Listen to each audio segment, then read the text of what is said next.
Hello everyone, welcome to Tarot on Purpose. In this reading we are tapping into tons of energy. We have the 5-5 portal with May 5th. We have the 5-5 angel number. We have a lunar eclipse of the full moon in Scorpio occurring also on May 5. So many things coming together, bringing in a ton of energy to try and tap into, and I'm actually recording this on Beltane, so we have that energy coming in as well. This is meant to be a timeless reading for any time you find the reading. I am, however, tapping into Beltane energy that's on May 1st, May 1, which is a fire festival according to the Wheel of the Year cycles. It marks the halfway point between the spring equinox and the summer solstice, and it's a great time for fertility, abundance, passion, creativity. And then we have the 5-5 portal occurring on May 5, which is helping us see from higher perspectives, manifest our dreams, and take care of ourselves. The angel number 55 represents major shifts coming in. It's a very transformative time with opportunities for abundance flowing in. And then we have the lunar eclipse occurring in the full moon of Scorpio. And this is a time where truths will be revealed. We may be completing emotional cycles in order to move into another one. Magic in the air with the lunar eclipse occurring in Scorpio with the full moon. Tons of energy tapping into today. So we'll see if we can get some clear guidance from Spirit, Universe, Sun, Moon, Earth, all these things coming together to let us know things that we need to hear right now for this time. We're using labradorite crystals for all the piles today, helping us tap into the true potential of our own transformative power. It also encourages us to go after our dreams. It has a protective element for protecting our aura, and it helps clear energy that is blocking us, so helps us get out of our own way.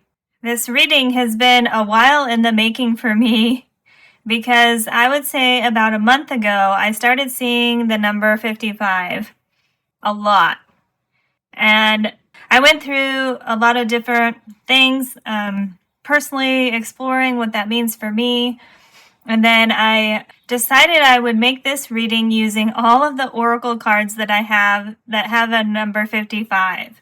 So we ended up 20 decks. So I sorted them into 4 piles of oracle cards that have 55 oracle cards in each pile.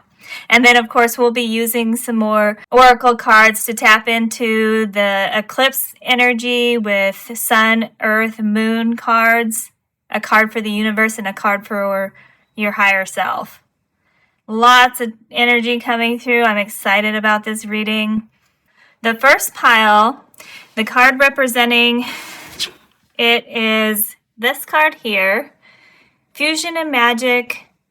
It has Orion and keyword present on there. And it's with the tumbled labradorite.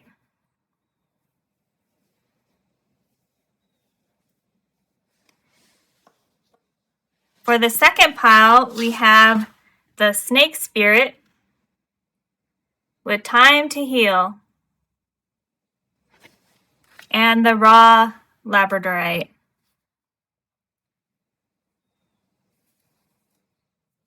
Whoa. For the third pile, it's represented by this entrepreneur card that says, be on the lookout for exciting business opportunities to unfold. And it is using this beautiful labradorite bracelet.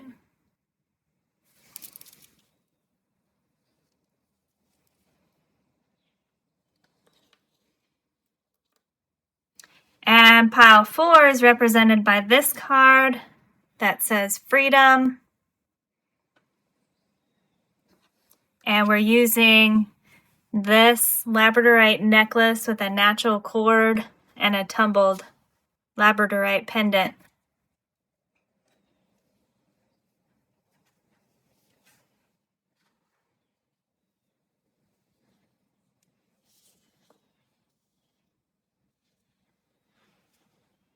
So take your time to decide which pile or piles you would like to go to, and I will see you in your reading. Hello, Pile 1. Welcome to this reading where we are tapping into tons of energy related to the number 55. With this year, we have a 5-5 portal that's occurring at the same time as a lunar eclipse and the full moon of Scorpio. I'm doing this reading on Beltane, which is May 1st. We have the angel number 55. Tons of energy that I'm tapping into for this reading. I went over that in the intro. And so each reading has 5 oracle cards with the number 55 on it, and you've come to the one with this tumbled labradorite stone, helping us tap into our true transformative power.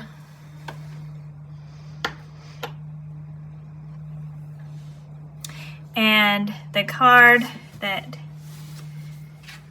was shown in the beginning for this reading is from the Galactic Heritage Oracle.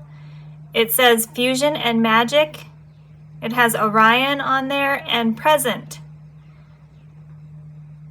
I love all the fire colors on here with the yellow, orange, red, with it matching up with Beltane, so the fire festival halfway between spring and summer, which we have the 2 pyramids there, and then a lot going on in there in terms of energy moving with all the different things connecting and different pieces coming off here and there.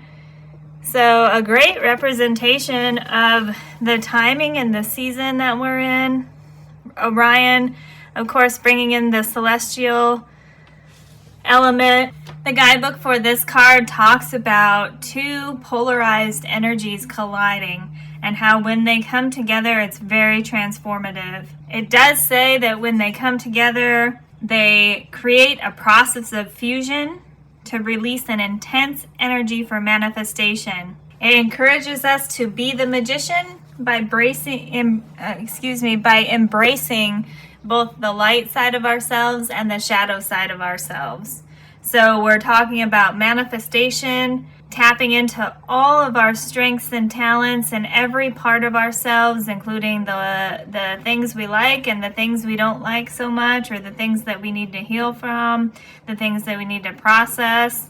But certainly the idea of manifestation and creation coming through here, potentially bringing 2 different things together to create something new. Great energetic card to lead off your reading. From the Healers of the Earth deck, the number 55 card is from the Purification and Release section of the deck, and it is processing energies and adjustment periods, settling of energies.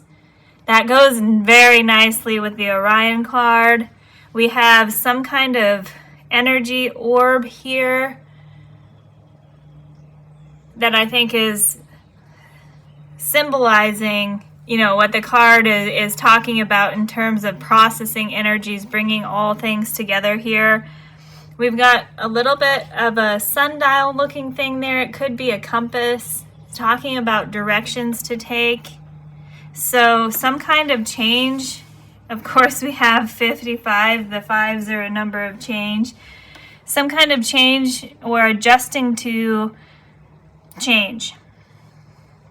So this Orion card speaks about the history, the galactic history of beings in Orion going through a very transformative time for their society, which I think matches what we're hearing about going on here on Earth, with things transforming into a new Earth, bringing in historical examples from other planets, I know Orion is a bunch of stars, a constellation, but other areas of the universe where the process has happened before.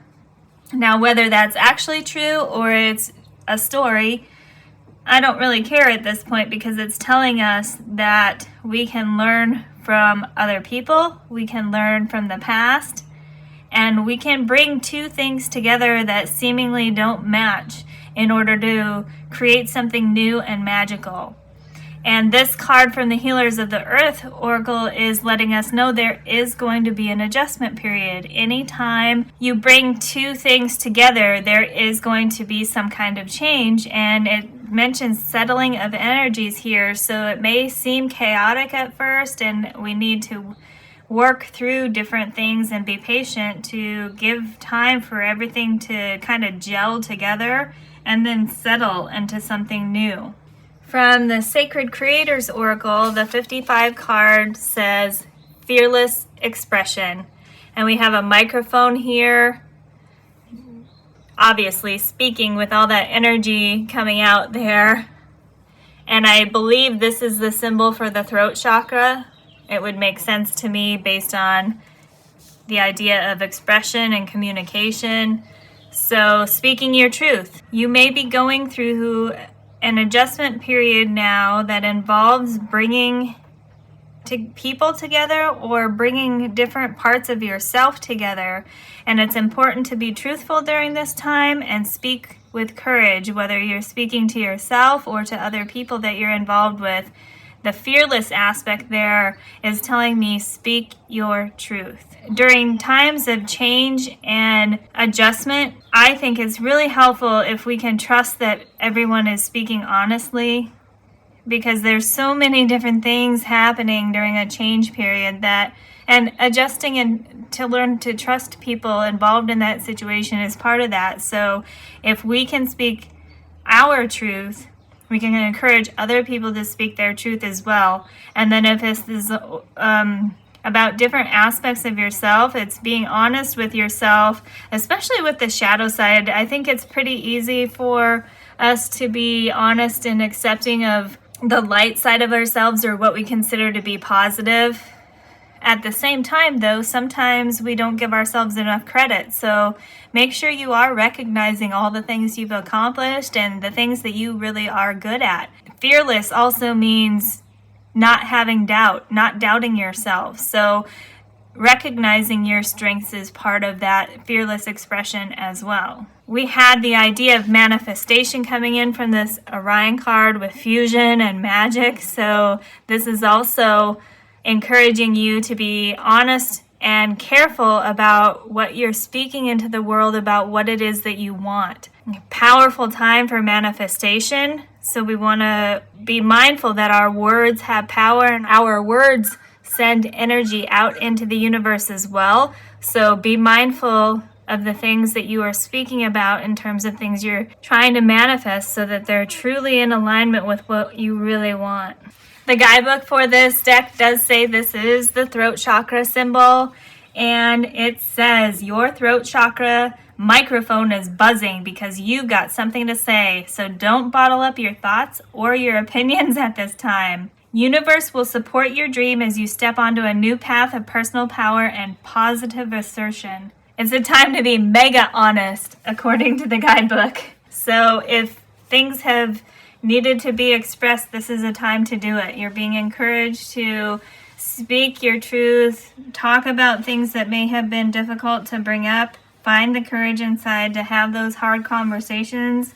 This is a good time, universally, energetic-wise, to bring things out into the open, especially with that lunar eclipse of revealing truths and things from our subconscious emerging. A great time to just talk about and express the things that need to be discussed. From the Spirit Allies Oracle, the number 55 card is Libra. Of course, bringing in an idea of balance here. So that goes nicely with bringing two things together into alignment, fusing two things together in a balanced way, considering the light and shadow aspects of ourselves, other people, and the situations we're in. Remembering to go through this time of change, transformation, and manifestation with a balanced mindset. Balanced mindset is the strongest message coming off of that card. The guidebook for this card has the affirmation, I am balanced. Makes sense. It does mention you could be sitting at a crossroads right now. How, if you can see on this card, how the the hand is actually holding the scales right in the middle. So it mentions that there may be a time of decision or at a crossroads right now where you need to decide which way to go. And so the idea of balanced mindset is definitely there. It says don't be in a rush. Take your time to make that decision about which way to go. It says this is a great time to tap into your higher self to find out guidance that might be helpful for restoring balance or creating more balance in your life. With the idea of all this fire energy and the idea of manifestation, this guidebook does say that success is not so sweet, or we're celebrating if it leads to burnout. So that's managing your energies here. We had that with the healers of the earth, of processing, adjusting, and settling. Not a time to be rushing through things, especially if we're having hard conversations with people. Not a time to rush into it and speak from impulse. This is about speaking from a balanced place, speaking from your heart and your mind and your soul in a balanced way where your truth is coming out in a way where people can understand. And then, and the flip side of that, trying to listen to people in a balanced way so that everybody can be heard and the best possible mixing of energies can occur. And finally, from the guidebook, from the Libra card, it says, focus on living a life that makes you happy. So yeah, do what makes you happy. Living your truth, living and speaking your truth. From the Quantum Human Design Activation card, the Gate 55 card is faith. So this is another system. I don't want to get into too much about what the idea of human design is, but it basically talks about all these different gates within ourselves. You could consider them as energy centers, and it's an idea of the personality and the person you are, and sometimes even destiny has to do with what different gates connect to which. If you can see on that body there, there's a bunch of numbers. Each one of those is an energy center or a gate, and each person's individuality is made up by which ones are activated and how they're connected. Very complex system to learn. But the key word on here says faith. So I'm saying, I'm taking from this, have faith in yourself. This Fearless Expression card in the guidebook mentioned the idea of self-confidence. And I think and self-worth. I think those are two things that are really important to remember when we're bringing different things together and going through change and then trying to manifest what it is we want our life to be like. Having faith in yourself that you are making the best decisions you can with the information you have at the moment, that you are worthy of the things that you want. Chase your dreams. Labradorite helps us go after our dreams. Fusion and magic mentioning manifestation to achieve our dreams. So this is have faith in yourself, but then also have faith in the universe and spirit. The guidebook for this Gate 55 faith card is really helpful for us considering the different light and shadow aspects that were brought in by a lot of these other cards. It basically says learn to trust source, know that you are fully supported, and it says master the art of emotional alignment as your most creative power. So emotional alignment falls in nicely with the Libra card that says focus on doing things that make you happy in a balanced way. So the light aspect that's coming through from the guidebook of this Faith Gate 55 card is getting to an emotional state where you trust in your ability to create. Trust in sufficiency, it says, so that you can create without limitation. When it's saying trust in sufficiency, it's talking about kind of the opposite side of the fear of lack. That would be the shadow side of the fear of not having enough, lacking something, not being good enough. So this is saying trust in yourself, going right back to self-worth and self-confidence. When this is out of balance, we can be indecisive. We can keep things from others, maybe be a little bit selfish. And we are having difficulty trusting that spirit and universe are supporting us. So I think that's a really nice description of the light and shadow aspects that were brought in by the other previous cards. So those are your 55 Oracle cards, pile 1. We're going to get some more information for this reading from the Otherworlds Tarot. Lots of different energies coming through here, but all kind of matching, right? The idea of magic and fusion, transformation is a complex thing to go through. So I think that these Oracle cards did a pretty good job talking about all the different things that we can have to consider when we're going through change and transformation, and when we're trying to manifest something. Because when we're trying to manifest, we also have to decide what it is that we want, and sometimes that's hard to do. And then balancing with what you want and what you need. So lots of different things coming together, lots of different aspects to consider when we're going through change and trying to manifest. One or the other is complex in and of itself, and then you have the two coming together here with transformation and manifestation. So the things that need to be considered are just kind of multiplied at that point. So from tarot, let's see if we can get a little bit clearer message for you, pile 1, about what spirit, universe, moon, sun, angels, spirit, universe want us to know, and the seasons of the earth with Beltane. All kinds of energies coming in at this time. So we'll see if we can get a focus area for you, pile 1. I have this card here. Oh, 2 cards. The first one is the Hierophant, number 5. Perfect.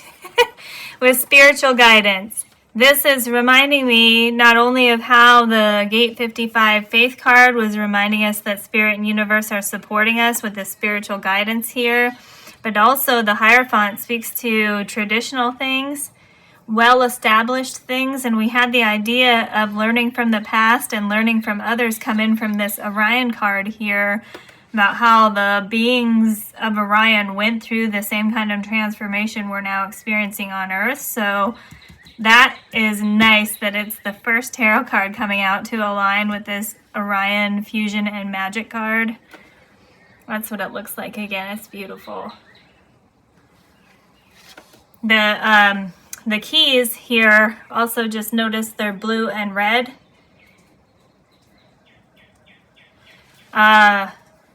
Masculine and feminine, balancing those. And we have the 3 of Cups with celebration. Beautiful. The sun coming through very strongly there. Interesting, we have some little books here. That goes nicely with the idea of the Hierophant. I haven't really ever seen books before on a 3 of Cups card. I think, yeah, those are definitely books. Of course, we have the 3 cups and 2 hearts there. So 3 of Cups talking about friendship, cooperation, and also celebration. This deck is focusing on the celebration aspect. Oop, this one's flipping out. 7 of Cups with choice. Look at those pink hearts on the, oh, and the 2 eyes there. Beautiful. 7 of Cups talking about options coming in and choice. I love how this card, 7 of Cups, talking about options and choice, is coming out right underneath that fearless expression card. Speak your truth, pile 1, about the things that you want. Be honest with yourself and be honest with other people. I think there are definitely other people involved in your situation because we have the 3 of Cups there. Normally you see 3 figures that are celebrating together, the idea of friendship. So I think that there are other people involved in your situation. And so the idea of considering what options and choices to make probably involves more than just yourself at this point. And that's why it's important to speak your truth and encourage those that you are interacting with to also speak their truth.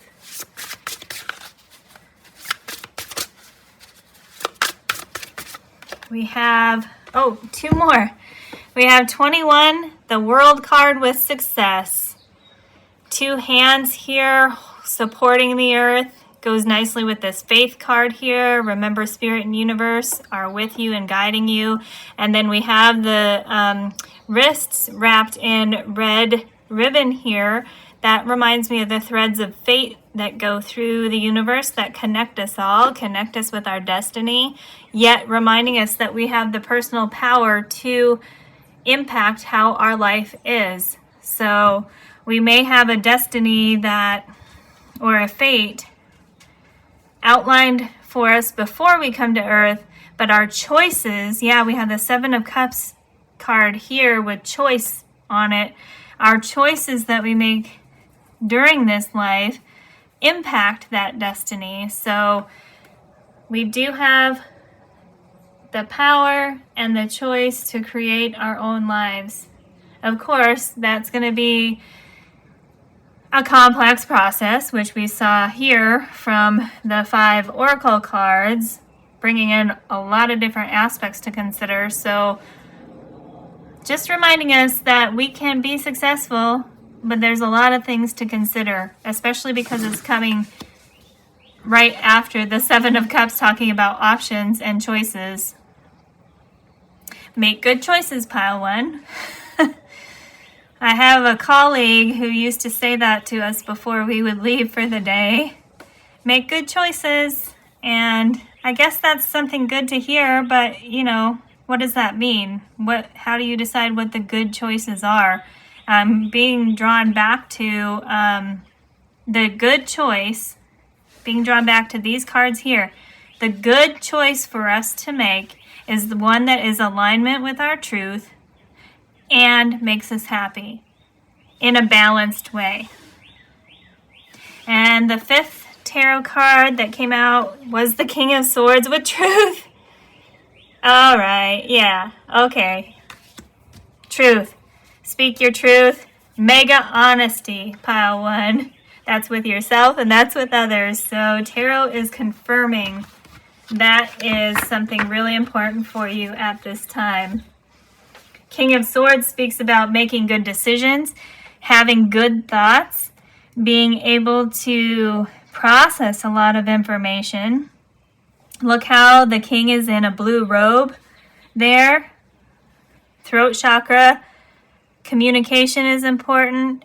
Fearless expression. Speak your truth. So I feel like this reading has done a good job with kind of outlining what you may be feeling right now, what your situation may be in the terms of trying to manifest something, coming together with a lot of different aspects within yourself and within other people, transformation and manifestation to try and create the life that you want for yourself. I feel like this reading has done a good job outlining that situation, so let's hope that in the remaining oracle cards we get some good advice for you. If not, we'll keep going. I was trying to honor the number 5 in this reading, so I kept it with 5 cards for each row, but if we need more, we'll get more. So for these oracle cards in this row, it's trying to get advice from all the different aspects that are involved in all this energy that's coming in. So we have a card for the sun, the earth, the moon, your higher self, and then the universe. So for the sun, we're using the Priestess of the Light Oracle. The creators of this deck wanted to honor the divine sacred light that shines through us all, that we have within ourselves and that connects us. So it's a great deck to me to represent sun energy. And you have number 21, guide, the illuminated path. How well I almost gave you a sneak peek of that bottom card there. How well does that go with, what was I saying? I totally just distracted myself. I mean, the 21, I was going to say how well does that go with the world there. Obviously, 21, 21, both of those reduced to 3. 3 is a number of creation. 3 can be a number of change with 2 going into 3. two things coming together to add on another thing. The idea of creation. We had the Three of Cups here. So the number 3 being reinforced, the Three of Cups here with the idea of celebration, friendship, cooperation. We have the 3 on the World card here that says success, and then the 21 or 3 on this card says guide, the illuminated path. My thumb was totally over that wolf there. You can see that wolf spirit coming through. A very protective spirit guide for you. Yeah. The labradorite brings in the element of you being protected and supported. And the faith card here definitely said, remember that spirit and universe are there to protect and support you. So your path is illuminated and you have guides. You illuminated in terms of you walking on a path that is what you're supposed to be doing in terms of aligning yourself with your true soul, the truth of your soul. And then you're guided. Look at how this figure is shining the blue light down. So that is definitely an idea there of the sun shining its guidance down.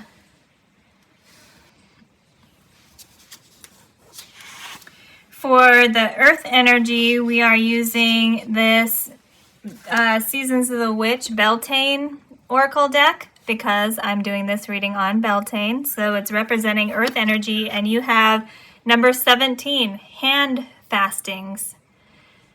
It says, the poles pulse through all that I am. No hidden form is left untouched. That is perfect for the lunar eclipse in Scorpio. I am willing, I am risking, for I yearn for unity, spilled lustrously upon my lips. Look at them with their bee necklaces there. They're holding hands wrapped in earthly green ivy, maybe. And also we have the blue and the red being indicated here, which we had on the Hierophant, with the blue and the red. So masculine and feminine energies coming together. So that's the action-oriented and the intuitive-oriented energies that are within us all coming together. It could also represent a more masculine person and a more feminine person coming together and making some kind of agreement, joining hands to work together. Number 17 on there reminds me of the star card in tarot, which we had this fusion and magic card with Orion on it, and this labradorite, both saying go after your dreams, manifest your dreams. Both of those energies coming through. Star card being represented there by number 17. For the moon energy, we have the Moonology manifestation oracle, so attuning to the power of the moon. I love the back of this deck too, representing kind of an eclipse. I know that it's kind of showing you the triple goddess and the phases of the moon, but this way it's how the earth, sun, and moon are aligned in an eclipse. So I really like this deck to bring in the energy for this reading. And you have practice gratitude. Last quarter moon in Sagittarius. We have the Sagittarius symbol there. Last quarter moon in the waning phase of a moon cycle. And that is when we're releasing and practicing gratitude. You have the keywords there, practice gratitude. So being thankful for the things that you've accomplished. So this timing wise, the last quarter moon would come after the full moon. We have the full moon occurring on May 5. So if you're looking for indications of timing, this is encouraging you, I think, to go through this energy and then go through the initial stages of this energy, processing and understanding, bringing all kinds of different aspects together, and then taking a moment to pause and reflect about what it is that you can be thankful for at this time. What blessings have come from the fusion and magic of bringing different energies together. What can you be grateful for, and what can you release that maybe you learned through reflecting on these different aspects of energy coming in that is no longer in alignment with your true self? What can be released? I'm noticing here that towards the bottom of the card, you've got these mountains or cliffs, and they totally look like tiger's eye crystal to me. Tiger's eye related to the solar plexus chakra. Also a heavily protective stone, helping us with courage and strength. So I really love how that came out underneath the fearless expression card. So definitely do what you need, pile one. This is the guidance coming in for you. Do what you need right now to recognize your self-worth and get the courage to speak the truths that you want to speak. And because we had the balance there, the aspect of listening to what other people you're dealing with right now have to say, giving them the chance to speak their truth as well. The idea of honest and open communication is coming through very strongly in this reading, and this is what the guidance is for you, is to create an environment around you where yourself and others can speak their truth.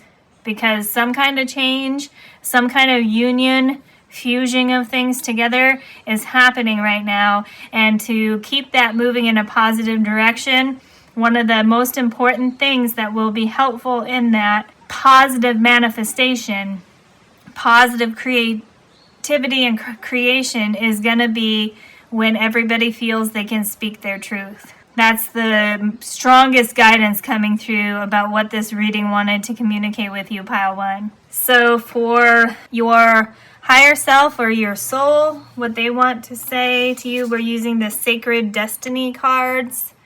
Also has a sun on it.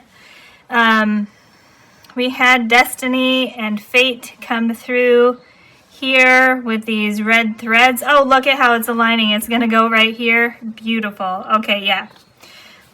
So your higher self, your soul, wants to talk about fulfillment. Look at that. We have a full moon in the background and a peach. Peach is a symbol of prosperity and abundance and fertility, fulfillment. Coming right underneath your world card that says success on it, and it has the threads of fate, and this is the Sacred Destiny card. We have the full moon on here. Great time for you to do what you want to do. If you've been thinking about doing something, because we have the idea of choices here, pile one. If you've been considering a lot of different options and you've been trying to think about which one to take, now is a good time to choose. Now is a good time to choose, because you're supported and guided to make the right decision.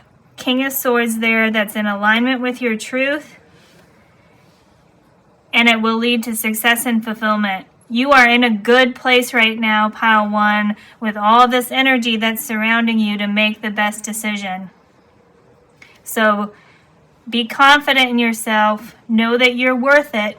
Know you deserve it. And then make that choice. Choose an option. A great time for you to do that. So the two prominent messages are: create an environment where you can speak your truth and other people you're dealing with can speak their truth, and make a choice that is in alignment with that truth, and it will lead to success and fulfillment. Beautiful. We have the idea from the lunar eclipse talking about emotional cycles coming to a completion, and we have the 3 of Cups and the 7 of Cups here bringing in that emotional, intuitive, psychic energy. So that makes me think this fulfillment card is talking about emotional fulfillment. We have the idea of material and earthly success from the world here, and then we're bringing in emotional fulfillment here, right under the Libra card that told us to focus on doing what makes us happy. Focus on what's making you happy, will lead to success on earth with whatever material things you're trying to accomplish, and it will be emotionally fulfilling because you'll be happy. But it will be emotionally fulfilling if you place a priority on doing things that are in alignment with your heart and soul, in alignment with your truth, because those are the things that make you happy. And the final guidance that we have is from the Universe Has Your Back Oracle. It'll have an affirmation on it. Oh, wow, look at that. That could be the sun, that could be the earth, that could be the moon. I love it. It says, when I'm connected to my joyful presence, I attract support from the universe. Beautiful. Yes, we just got done talking about how you deserve it. You're worth it. Be confident in yourself because you deserve to be happy. You're being encouraged to follow and focus on the things that make you happy in order to be successful and emotionally fulfilled. And then we have the universe bringing all of this together saying, when I'm connected to my joyful presence, I attract support from the universe. So that is beautiful. It's talking about being supported and guided by spirit and the universe by following your joy, finding your joy. We have spiritual guidance here on the Hierophant here, talking about everything that we have to learn from. That is bringing through to me right now in terms of spiritual guidance and what we have to learn from. I just heard, review your own past and write down the times when you were happiest. So that was review your own past or your life up until this point and pick out the parts where you were the most happy. And then I would add to that, once you have kind of that list of times and experiences where you felt most happy, then look at that list and find the things that are common. That might help you understand the things that were in alignment with your truth and your soul's wishes. When you find those commonalities, that will help you identify your truth and your soul's wishes because they led to happy times. And then that's what you can focus on bringing more into your life. Focus on manifesting that, things that are in alignment with all of those different experiences that made you happy. And that will lead to success and fulfillment here on earth and in your heart and in your soul. I hope that made sense, Pile 1. It was coming through intuitively to me, and I was having a hard time putting it into words. The idea of that exercise to do. Basically, make a list of the things that have made you happy in your life up till this point. Find something or some things within those happy times, happy experiences that are common. What's the commonality between all of those experiences? And that will help you identify your soul's truth. And then you focus on following that, manifesting more of those things into your life. Focus on those positive things to lead you to success and fulfillment here on earth. Follow your joy, Pile 1. Speak your truth, mega honesty. Speak your truth and follow your joy. That's the guidance for you in this reading today, Pile 1. I hope that it was helpful for you. Thank you for joining me. Of course, I always enjoy reading comments. Please like, subscribe if you feel like this resonated with you. Thank you for spending time with me. I wish you the best of luck on your journey, and I hope to see you again in a future reading. Hello, Pile 2.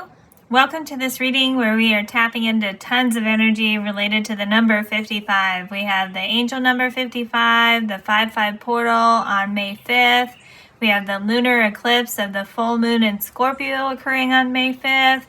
I'm doing this reading on Beltane, so tons of energy coming through. I went through those different energies in the intro, so I'm not going to go through those again. But these are your 5 oracle cards that have the number 55 on them. And you've come to the reading with this raw labradorite crystal. There, look at that. Beautiful. So your card is this 55 card from the Animal Spirits Oracle, Snake Spirit, and it says time to heal. So before I get into the card and the other cards, I wanted to let you know, I don't know if you can see it, in this candle there's this black stuff coming out. That is actually a huge leaf off of this white sage stick. So I was clearing the space between your pile and pile number one, or yeah, pile number one's reading.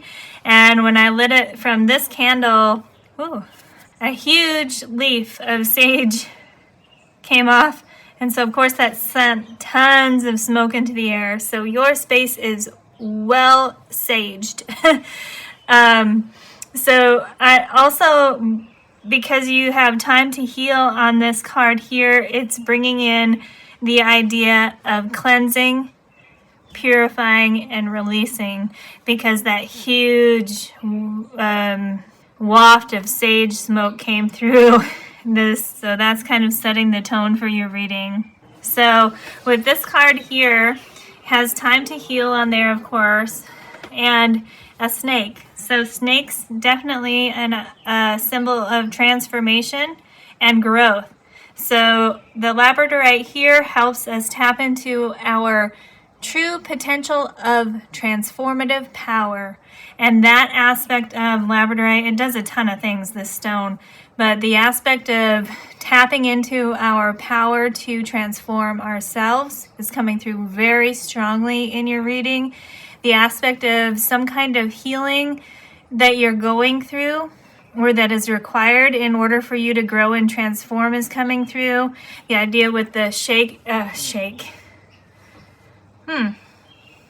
the snake shedding its skin in order to grow is coming through. And also there are some esoteric traditions that recognize oh my god, I can't even say snake. Seriously, recognize the snake. The reason I said snake is because I was thinking serpent and I said snake. So let me mention the word serpent here as well. They recognize the serpent or the snake as a symbol of those beings that can wind and flow through the universe and tap into all that universal energy that's around us.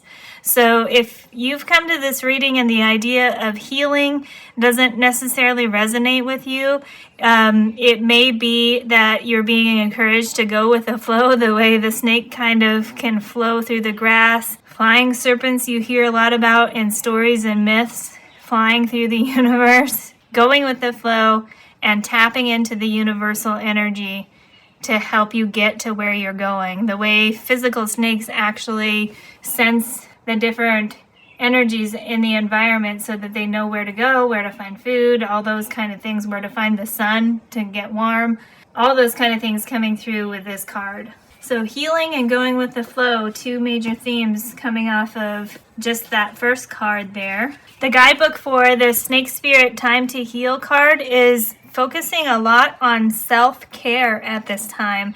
And the research I did on the 5/5 portal, so May 5 or any date that has 5/5 in it, is a time for compassionate self-care. In addition to the 5/5 portal helping us manifest our dreams and see things from a higher perspective, it's also a time to focus on compassionate self-care.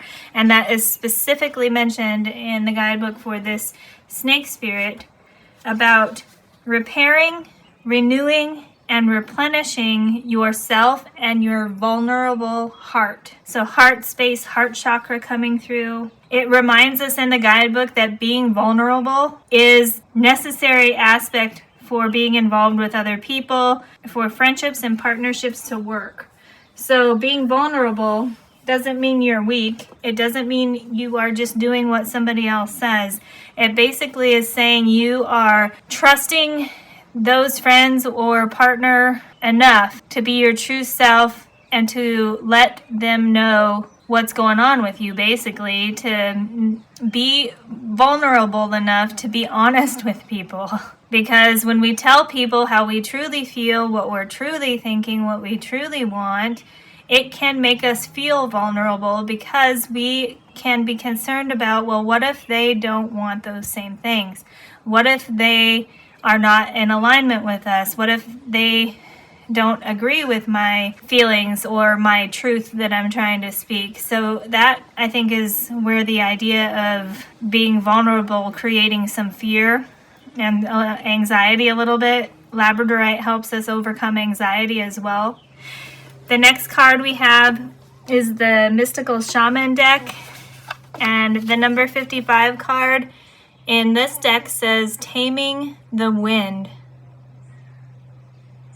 This is always interesting to me when I see this card because I read it almost every time as Taming the Wild, and I do a closer look and it says Taming the Wind.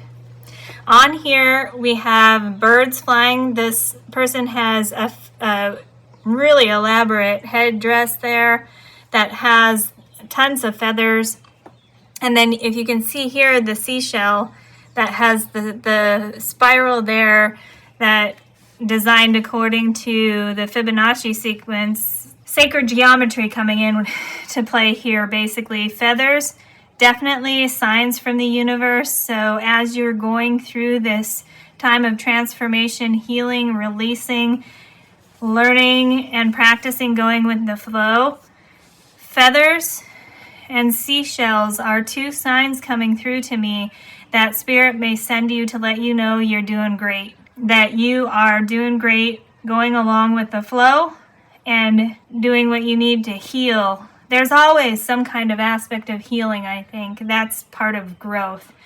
Sometimes I get bogged down when I think of healing because I'm like, okay, well, if I need to heal something, that means something's wrong, but I feel okay right now. So when that happens to me, I look at the idea of healing as growing and developing, because that's an aspect of healing as well.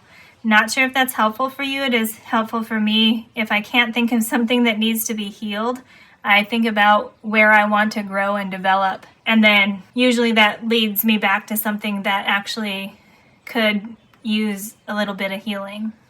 Pile 2. In the guidebook for this Taming the Wind card, it is talking specifically about clearing. It says, it is time to clear your energy. Be present and become conscious of how you communicate. Going with the flow, being present, clearing your energy, anything that's blocking you right now, where you feel stuck, anything that's holding you back, anything that no longer serves you. It's time to review those things that you can clear out of your life, because when we clear those things that are bogging us down, we open ourselves up to new energy coming in, and it's new loving energy from universe and spirit coming in. The guidebook here talks about how the feather, which is very prominent in this card. Also, I just noticed that this is actually a tree. She is growing a tree out of her head. Tree of life coming through, abundance coming through, coming out of you. You are the root to your own abundance. Just came through. If this tree is growing out of her, she is the root of this tree. The tree, symbol of abundance to me, the way its energy is coming through to me right now. She's the root of her abundance. You are the root of your abundance, pile 2. That message is just coming through super strong. Very strongly. This card in the guidebook also talks about deliberately entering into a partnership with Spirit to co-create for the highest good for all. So some kind of transformation leading to a greater connection with Spirit here. Also, connecting with Spirit will help you on your healing journey. The guidebook also mentions this is a great time for you to clear up any misunderstandings that you may have with people in your life, or even with yourself, the way that you understand yourself. So a great time to clear up any misunderstandings. Let me grab something for you.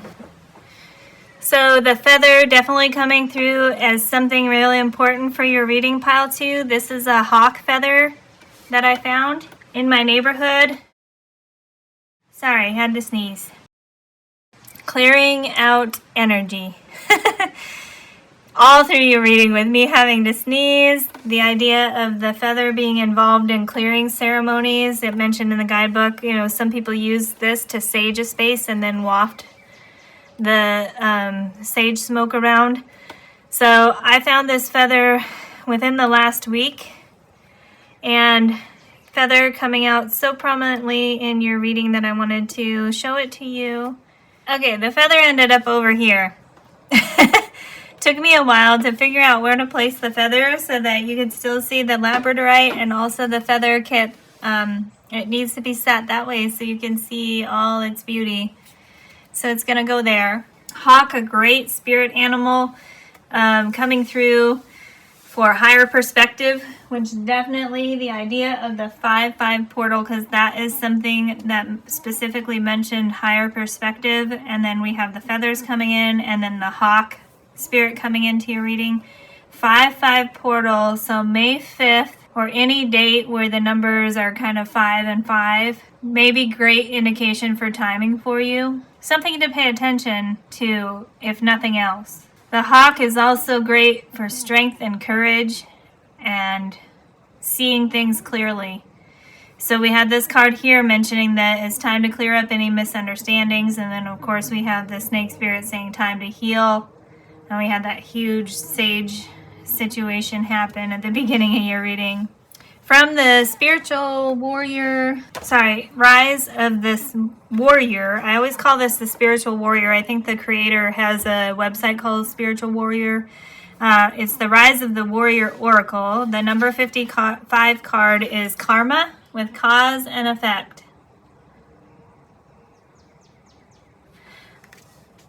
Idea of karma coming in with healing cycles, healing past karma. If the idea of past lives is part of your belief system, that may be relevant for you, that if you don't understand where something is coming from right now in your life, you just can't place it. It may be from a past life experience, but also it may be tied to ancestral karma that's been passed down through the generations, either through behavior or actual physical passing down into your body. So if you're, for some reason, the idea of not understanding where something's coming from is coming through in this reading. So those two things, either past life or ancestral patterns, are coming through for something for you to also consider in terms of reviewing where things may be coming from that are maybe making you feel stuck or blocked, or that you need to heal from. This card is depicting the Hindu deity of Vishnu, who's the preserver and protector of the universe. And the guidebook says is also the supreme enforcer of karma. So according to the law of karma, whatever thoughts or energy you put out, you get back, whether it's good or bad. So in order to get what you want, you have to embody and be worthy of those things. What goes around comes around. So in addition to considering past karma, ancestral patterns, past life situations coming through, the karma card there letting us know to be mindful of the thoughts that we're putting out and the things that we're speaking about. We put good intentions and good thoughts and say good things into the universe, those good things come back. If we put negative thoughts, feelings, words into the universe, those negative things come back.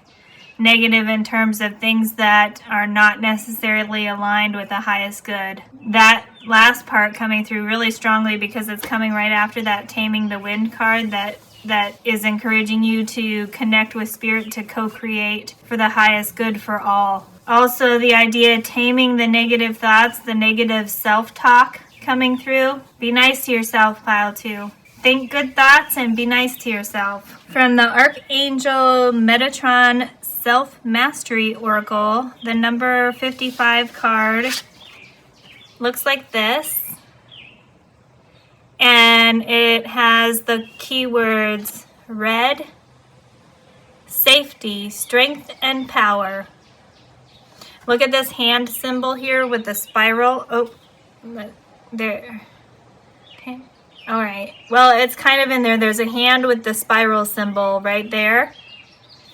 So that's 2 cards with the spiral symbol. You have the seashell with the spiral symbol and the hand with the spiral symbol there coming through in your reading. May be relevant for you. Maybe a sign that you're seeing, letting you know you're on the right path, that you're doing good.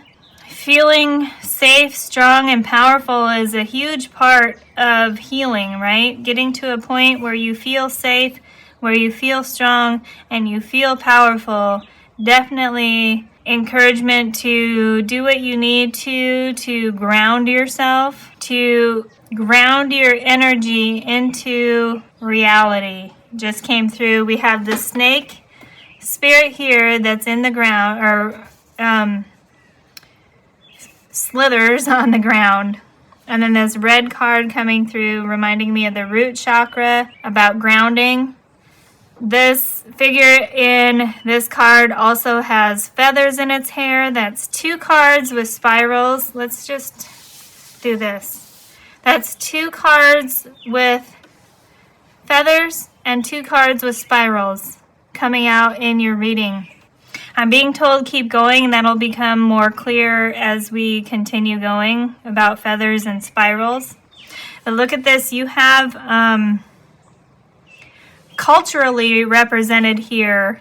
You have at least 3 different distinct cultures being represented here. This lady in the Taming the Wind card looks to be of European descent.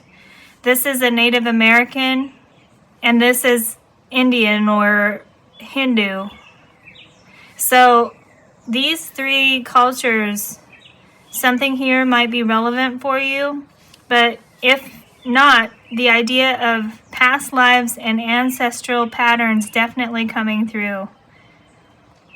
And with me being called to mention how some esoteric traditions consider this serpent a sign of those beings that can flow through the universe and connect and tap into all that universal energy, the idea of ancient knowledge that we can learn from our ancestors is coming through pretty strongly in your reading pile too. And then from the Crystal Spirits Oracle, we have the Sunstone.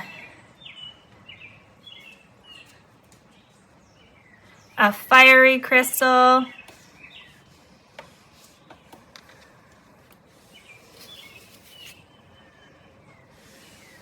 The guidebook for this Sunstone card talks about recognizing open doors and recognizing opportunities.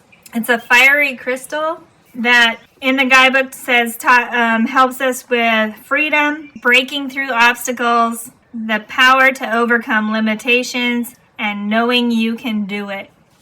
So we had the idea of anything making you feel stuck here, and then Sunstone coming out to let you know that that spirit, that Sunstone spirit, that crystal is helping you find freedom, break through obstacles, find the power to overcome limitations, and have the self-confidence to know that you can do it. If this is something that's been going on for a long time for you with the idea of ancestral patterns here, this Sunstone card in the guidebook, it says that if we have been limited or restricted for a long period of time, it can make it hard to actually believe it when we see an open door. It makes it hard to believe that that door is actually open. Strongest message coming through from the guidebook for this Sunstone spirit is that the door really is open, and opportunities await you as you claim your freedom.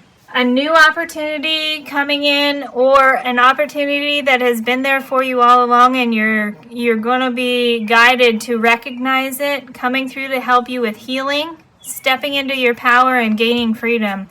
That is the strongest theme message coming through for your reading pile too. Very, very, very strong. I also went to grab my Sunstone crystal that I have just because it wanted to come out as well. Feather coming out, Sunstone coming out, all kinds of things coming into your reading, appearing in your reading that I didn't plan. And it's reminding me to tell you that you are supported, The universe is sending you signs and symbols and bringing things into your life, bringing you opportunities, bringing you open doors. And they're going to be helping guide you, so pay attention, pile 2, for signs and symbols.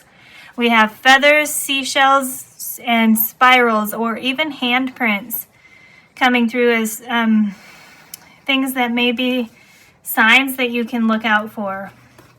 Of course, signs and symbols can appear in any way, but those ones, if you are looking for something that might be a sign, feathers, seashells, spirals, and handprints are being indicated in this reading. So let's get some more information from tarot. We're using this Otherworld tarot.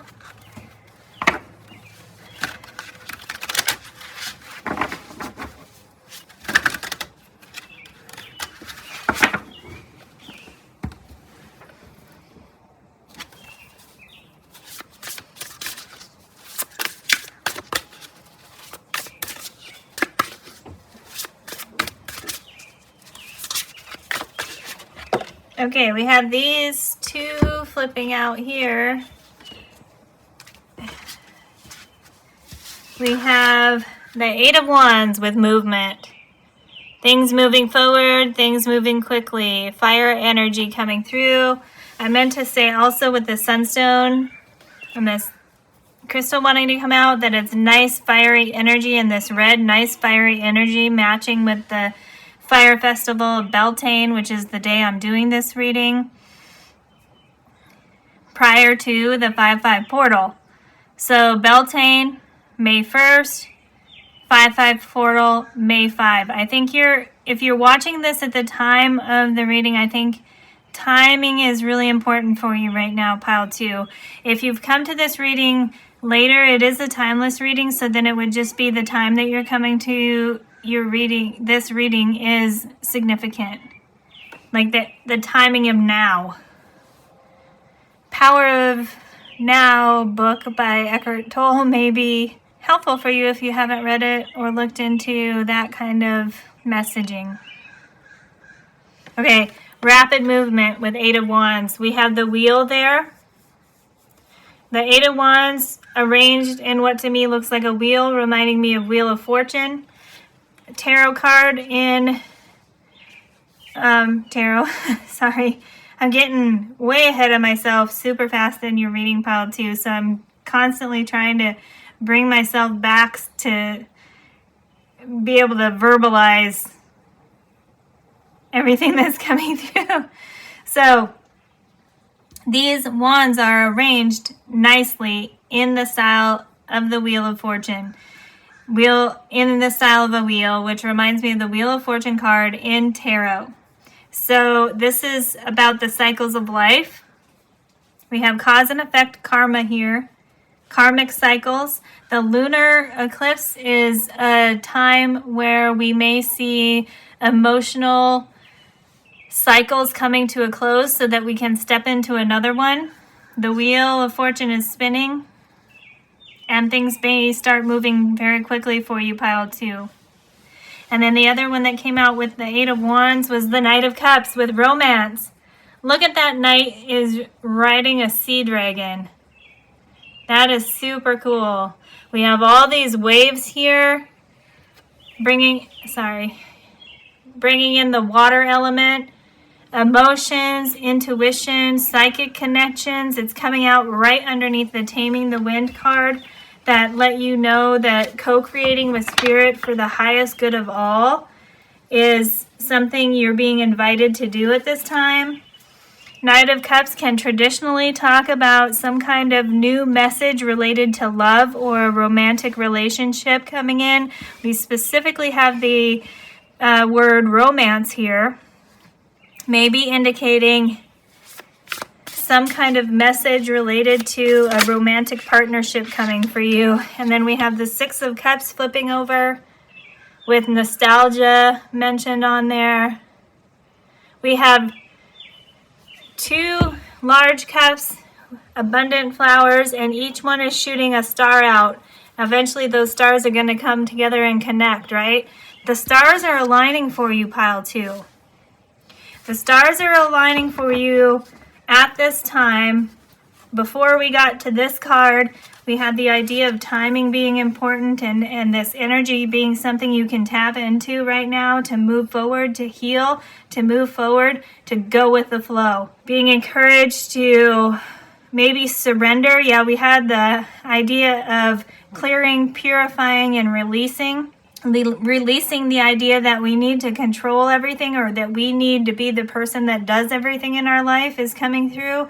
Going with the flow of the universe. The universe is working right now, possibly behind the scenes that you're not aware of, to put things in alignment for you, to help you heal, help you grow, help you develop. So you're being encouraged to go with the flow, release the tendency to try and control things and have everything figured out. Try going with the flow.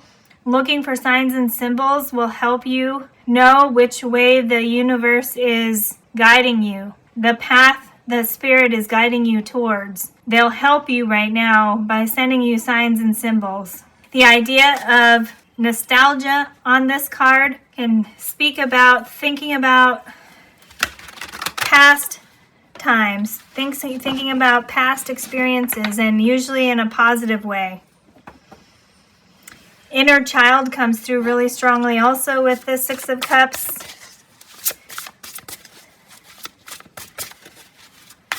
Now may be a good time to focus on inner child healing. Something from your childhood that may be causing you to feel stuck right now. Releasing that pattern. We have the Seven of Pentacles with hard choice. That is interesting. In a traditional tarot, the Nine of Pentacles indicates planting the seeds and then being patient to watch those grow. This is saying hard choice on here, which is tying in the Cups energy. You have two cups here, Knight of Cups and Six of Cups, and the Seven of Cups in tarot is usually showing 7 cups with different options for us to consider, different choices. The idea, hard choice. Okay, this is really, really good. I'm going to put the guidebook here for you to screenshot if you'd like.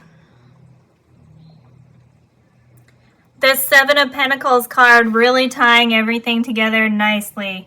In the guidebook, it says, after much hard work, you are now taking stock of whether your work has brought you where you want to be. This card is asking you to make a difficult choice about whether to continue along the path you are traveling or abandon it and try a completely new path. You may be frustrated if you have to leave things behind.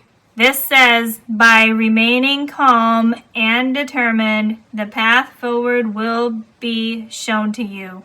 Signs and symbols, pile 2. Up until the point where the Seven of Pentacles card came out, we definitely had the idea of change and transformation coming through in your reading. This is bringing in the aspect of choice and that you may need to make a decision between different paths to follow. We had the Sunstone card here talking about how it can be hard to see the open doors or believe in the open doors that are being presented to us if we've been feeling stuck. You may be coming to a point in your situation, pile 2, where you're going to need to make a decision whether to stay or to go.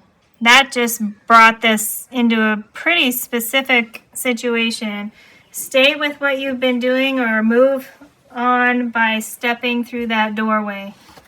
The Eight of Wands here talking about movement, Wheel of Fortune, cycles of life, karma.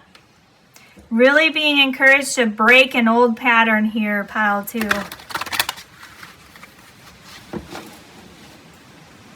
Yeah, okay, that helped. So if it's not actually trying to decide whether to stay or go, you're definitely being encouraged to break an old pattern. or transform a habit that you've had into something that will bring about more positive benefits into your life, more positive impact, more positive energy into your life. Break an old pattern or a habit, transform an old habit in some way so that it's more positive for you. Random examples just came through. I looked at the word movement, and the idea of exercise routines came through when we're talking about changing or breaking old habits. So, very weird example, not weird, but very specific example kind of coming out of nowhere. But I looked at the word movement, thought of exercise. So if it can go either way, right? It's bringing that into balance, I think. So your movement, if you're exercising, that with that work out all the time, no pain, no gain mentality, you may be encouraged to bring a little bit more balance to that so that you're not overworking your body. And if you've been in a place where you've been a little bit stagnant, a little bit sluggish with not moving at all, not exercising in any way, this may be a time to start incorporating movement and exercise into your routines and your patterns. We have the 6th here. 6th house in astrology is all about routines, work, serving others, habits. So something about your habits right now is being discussed in this reading to bring those into balance. Whatever your habits are right now, if it's extreme in one way or another, like either too much or too little, you're being asked to bring that habit into a more balanced state so that it's not overworking you or underworking you. And that doesn't have to be exercise, right? It's just any habit you have right now that is too much or too little, bring that into balance. Okay, let's get one more tarot card, please.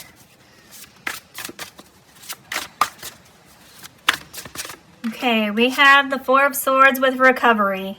Wow, look at that. Look at that snake. Flowing through the universe.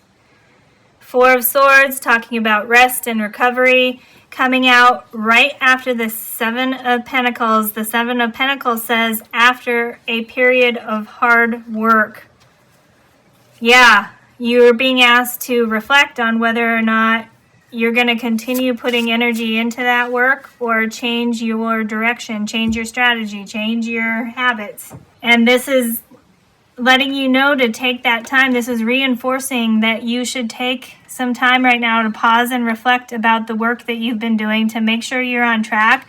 Make sure you've been allowing yourself to go with the flow, giving yourself the time and space to recognize signs and symbols the universe may have been sending to you. And then recovery goes really nicely with healing theme of the reading, focusing on recovering from anything that needs to be healed. Any recovery and healing is a focus area. This is reinforcing it. And this, yeah, look at that. We're going to get into some more oracle cards, but for this portion of your reading, it started and ended with the snake, talking about healing and recovery. Everything we talk to in between has to do with your healing and recovery journey. Both of these snakes are facing left, which sometimes can indicate the past. And we have the 6 of Cups that says nostalgia on it. So this is letting you know that when you're reflecting on things, on the past, to remember the happy times. Don't focus on the things that created situations that you now need to heal from. Also focus on the things that were happy and joyful times. I know I said focus twice there, and that can be confusing. So consider both of those, right? Consider the situations that have created something that you need to heal from, and consider the things that made you happy, to get a holistic picture of you, where you are in your journey, to help you make a choice about something that needs to transform. And timing is on your side right now, with Spirit and Universe bringing everything together for you to be able to understand what that means for you, what your past experiences that created a need for healing, and your past experiences that were happy and joyful to remember. You're at a good place to do that reflection right now, because you're going to learn something that will be helpful for you on your journey. So you'll learn something helpful. Yeah, being told that's it. Not that's it in terms of we're done, but that is one of the main messages coming through, is you will learn something if you take the time now to reflect on past experiences that either created a need for healing and brought you joy. Two different aspects of looking at your past experiences that have led up to the point that you're at in your life right now. And then you'll learn something that will be helpful for you on continuing and moving forward in your journey. I say moving forward because we have the Eight of Wands there and the wheel spinning. Okay, we have 5 more Oracle cards to go through. These are intended to bring in advice and guidance from the different energies we're tapping into. I have a card for the sun, the earth, the moon, your higher self or soul, and the universe itself. So for the sun, this is the Priestess of the Light Oracle. The creators of this deck intended it to embrace the energy, the divine sacred light that shines through all of us and shines through the universe. So a great card to represent the sun energy coming through right now. Of course, we had the eclipse, is why I did the sun, moon, and earth. We have number 12, reduces to 3. It says, touching earth, planting something new. Wonderful. So we had the idea of grounding come through with this card here. Touching earth. Get out into nature, touching earth. Planting something new ties into the traditional 7 of Pentacles meaning. Breaking an old pattern and planting something new to continue moving forward, coming through from the sun. The character in this card has huge angel wings, letting you know more feathers. More feathers. Huge angel wings, letting you know your guardian angel just wanted you to know that they're there right with you. Ask them for help. Came through very specifically right there. Said, tell pile 2 to talk to their guardian angel. There you go. Pile 2. Talk to your guardian angel. For the Earth card, Earth energy, this is the Seasons of the Witch Beltane Oracle, because I'm doing this reading actually on May 1st, Beltane. You have Oracle number 28, reduces to 10. You can take the 1 or 0 from that. It says, spirits of other worlds, tell me tales of the unknown, tell me tales of the forbidden. What's that, pile 2? It's a feather. Peacock feather. This is coming out underneath the Taming of the Wind, the strongest message I got from that, other than the feathers. And you are the roots of your own abundance coming through again. Was co-create with Spirit for the highest good of all. And that also includes yourself, right? When we are talking about doing things for the highest good, you are part of the highest good. So something that's in alignment with the highest good is also going to be for you. So don't forget about yourself in that situation. And then we have this Oracle card coming, or this, it's an Oracle card. This is Oracle on it, saying, trying to tap into the spirits of the other worlds. Tell me tales of the unknown. Tell me tales of the forbidden. So tales of the unknown matches really nicely with the full moon being in Scorpio, which talks about our subconscious. It talks about the secrets of the world. It talks about hidden knowledge. You also have on this card a ton of smoke.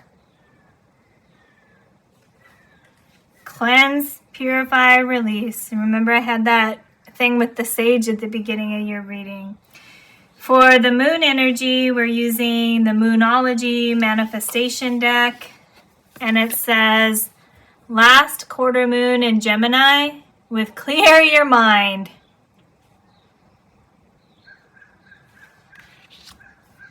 Cleanse, purify, release. Clear your mind. We had one card, one of these oracle cards said it's a great time to clear up any misunderstandings. This lady is outside, sitting on a mountain looking at the moon. And this card said, touching earth, planting something new. The figure in that card is actually grounding itself. So the sun energy and the moon energy, both telling you to get out into nature, connect with nature.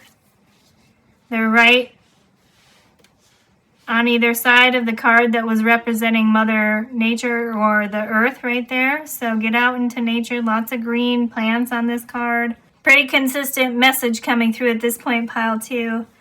So for your higher self and your soul, we're using the Sacred Destiny card. And it says freedom. Yeah. Look at that. Birds flying. Freedom.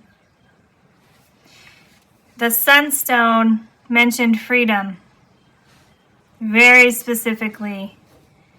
Break some kind of pattern to free yourself, to continue moving forward, pile 2. Mentally tell yourself that open doors are possible. Look for the open doors. Freedom to be yourself. Freedom to heal. Freedom to dream. Freedom to move forward. Freedom to love, and freedom to create. This freedom card came out right underneath the 7 of Pentacles that said hard choice. In the guidebook, it says, make choices that increase your freedom. Don't be tied down. Laugh, dance, explore, and go beyond predictable behavior. Predictable behavior relating back to patterns and habits. Be daring. Cast aside restrictions and find your wings. It also talks about how the birds go with the current of the air. So you have the snake going with the flow on the ground, earth element. I almost said it when I was talking about birds flying here with the feathers going with the flow. I didn't say it. I totally should have, but it's coming out here, wanting to be heard, how the birds go with the air, flow of the air. So earth and air coming through very strongly with the idea of going with the flow. So the material, the things, and the mental, the earthly and the air. The mental aspect or the air aspect is the thoughts, the ideas. And then of course we had all this water energy here, emotions, intuition, psychic abilities, co-create with universe. Look for the signs and synchronicities that are being shown to you right now to help connect and co-create with spirit. Something about changing a habit, breaking an old pattern, and finding freedom. Talk to your guardian angel. For the universal energy, we're using the Universe Has Your Back oracle deck, and it's going to have an affirmation to tie up your reading. You have, through prayer and meditation, I create a ripple effect of peace in the world. Yeah, look at that ripple effect. There's that water energy again. Creating peace in the world. Co-creating with spirit for the highest good. And you are part of the all that is involved with the highest good, right? Don't forget about yourself coming through again. Make the choice that brings you freedom. Co-create with spirit to bring peace on earth. Talk to your guardian angel. Make the choice that brings you freedom. Co-create with spirit to bring peace to the world. Pile 2, I hope this reading was helpful for you. Thank you for joining me. I always appreciate your comments. If you feel like this resonated, please like, subscribe. Do wish you the best of luck on your journey, and I hope to see you again soon. Hello, Pile 3. Welcome to this reading where we're tapping into tons of energy related to the number 55. We have the angel number 55, the 5-5 portal. We have a lunar eclipse occurring in the full moon of Scorpio on May 5. And today is Beltane, the fire festival, when I'm actually doing the reading before the 5-5 portal. Tons of energy we're tapping into today for this reading. And I went through all those in the intro, so I'm not really going to repeat those now. You've come to the reading with this labradorite bracelet.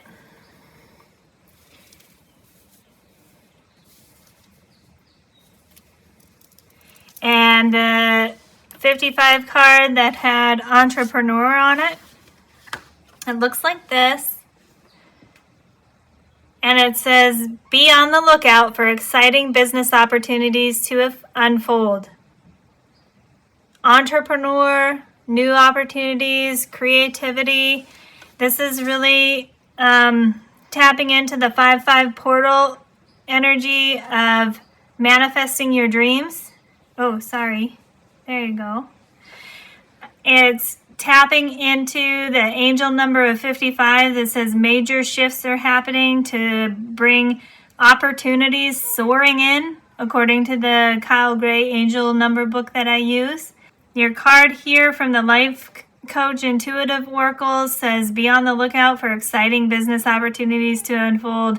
And then, of course, we have the Festival of Beltane, which is all about creativity, fertility, abundance, and going after your passions, tapping into your passions. So if you are actually an entrepreneur, all of those things are required for you to even want to be an entrepreneur. So if this isn't related to business or career or something in that aspect, it's something that you're trying to manifest. And the universe wants to let you know that it's bringing you opportunities.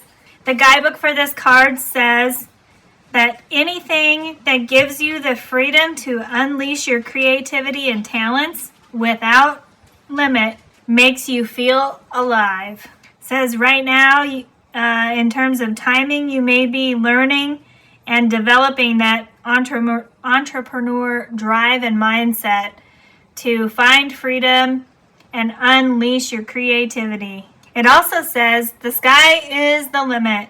Everything you do now in regard to business will be well received.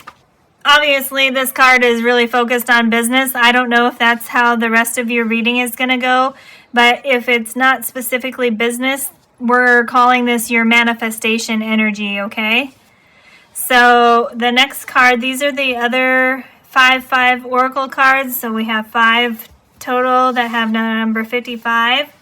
From the Fallen Angels Oracle, number 55 on here says persuasion. And the angel represented is Andrealphus. And look at that bright peacock. That peacock is sitting on top of this pedestal, but look at all those peacock feathers. They take up almost the entire card. They are almost bigger than that bird could carry. It's telling me that you may have so much coming in right now that it's too much to deal with at one time. Too many ideas, too much energy, in terms of too much input coming in, too many different sources of energy, and not saying too many in terms of that's negative, right? It's all about abundance and things coming in. What this is telling me is you have a lot coming in right now. So the idea of focusing and figuring out in which order you need to do things, because you have a lot going on You may be at a point where you need to kind of prioritize and make some decisions. It's not saying any of that is negative, right? And when I said too many, I didn't mean that to sound negative. It just meant there's a lot coming in for you, and you being encouraged to prioritize things right now. Focus and prioritize and figure out which order you need to do things in that'll best serve yourself and your goals. Wow, this card in the guidebook makes me happy. I paired it with the entrepreneur card. When I found all the 55 cards in my decks, and then I laid them out, and I basically laid them out with intuitively how I felt they went and then how they looked well together, and I thought these two looked well together. Now I'm reading in the guidebook. It is talking about whatever project you have in mind needs careful planning and clearly stated goals.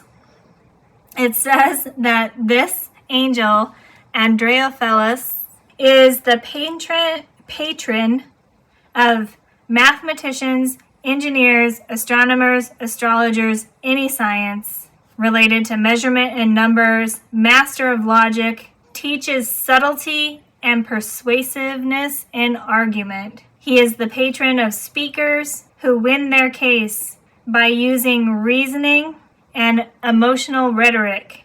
The element for this is the earth element, and then the planet assigned with it is the moon. So that is perfect for a moon, full moon, lunar eclipse type energy.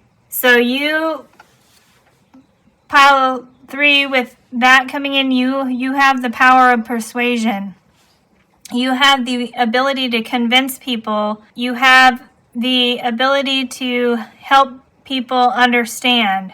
Use that power carefully, pile 3. When you're moving forward towards your goals and manifestations, remember that you can be highly influential to those around you.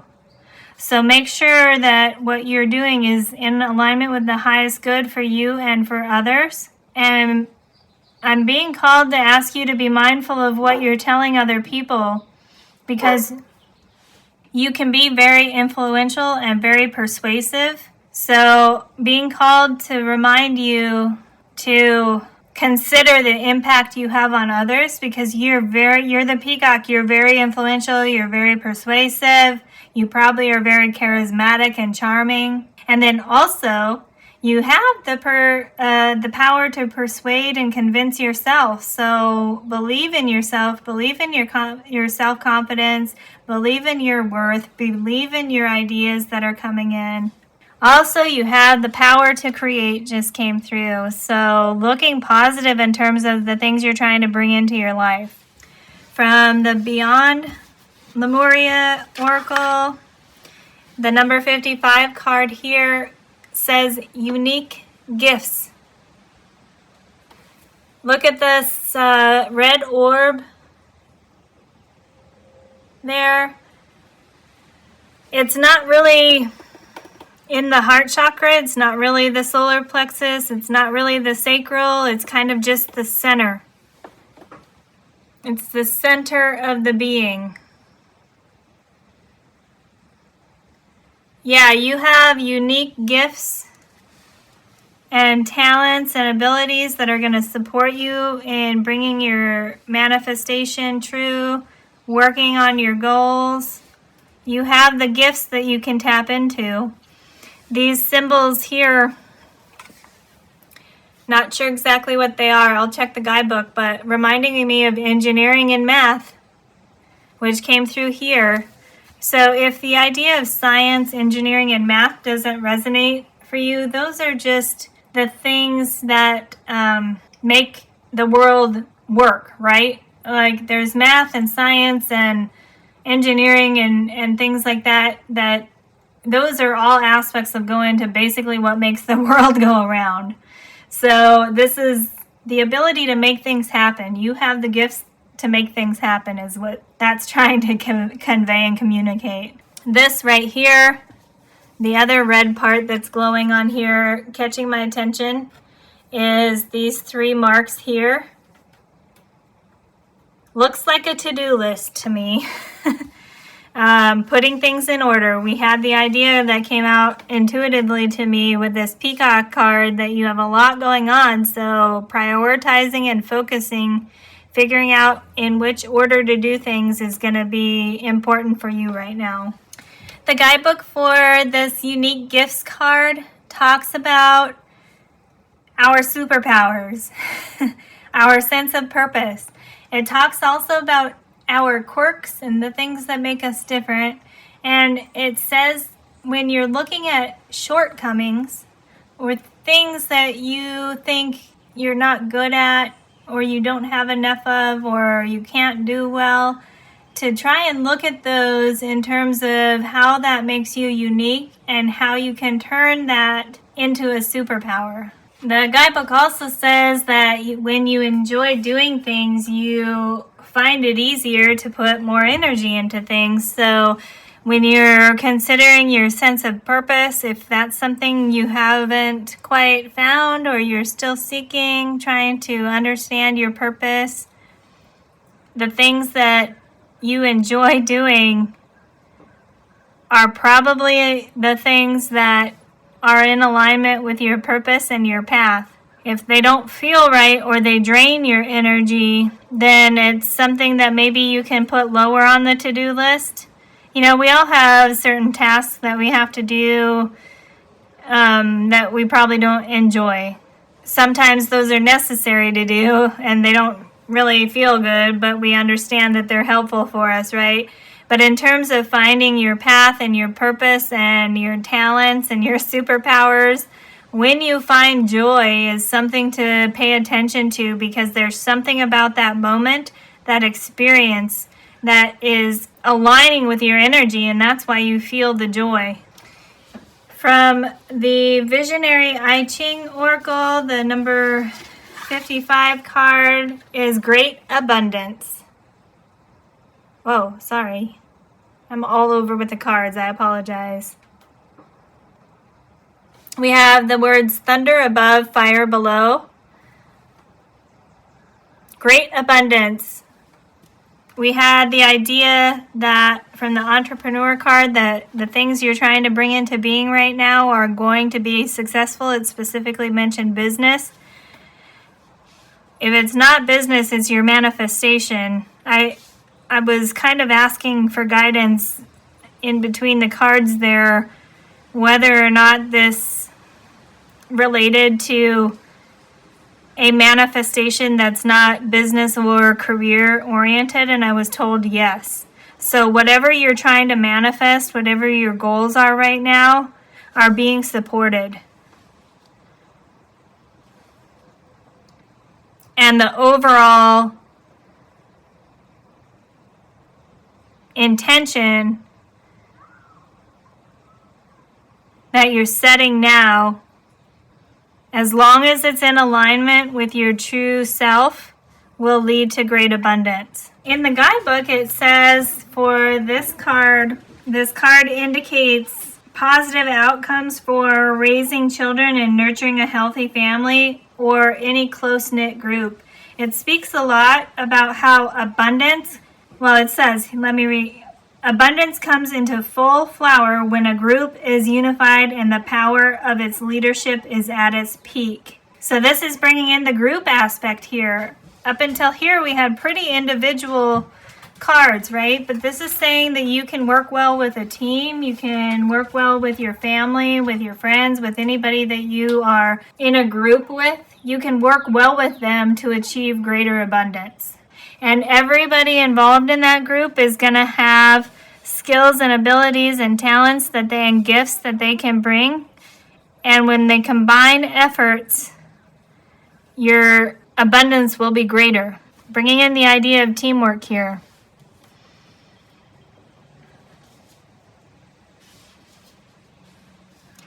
And the last 5/5 Oracle card we have is from the Crystal Oversoul card, and you have 55, of course, Cavensite and Apophyllite. Excuse the pronunciation throughout this reading. So this card talks about the idea of transformation and fragility, things that are fragile. So it talks about how these two crystals are both fragile, so they need to be cared for and nurtured. And they come together and they form, let me see, we're looking at these little tiny turquoise spots on the card.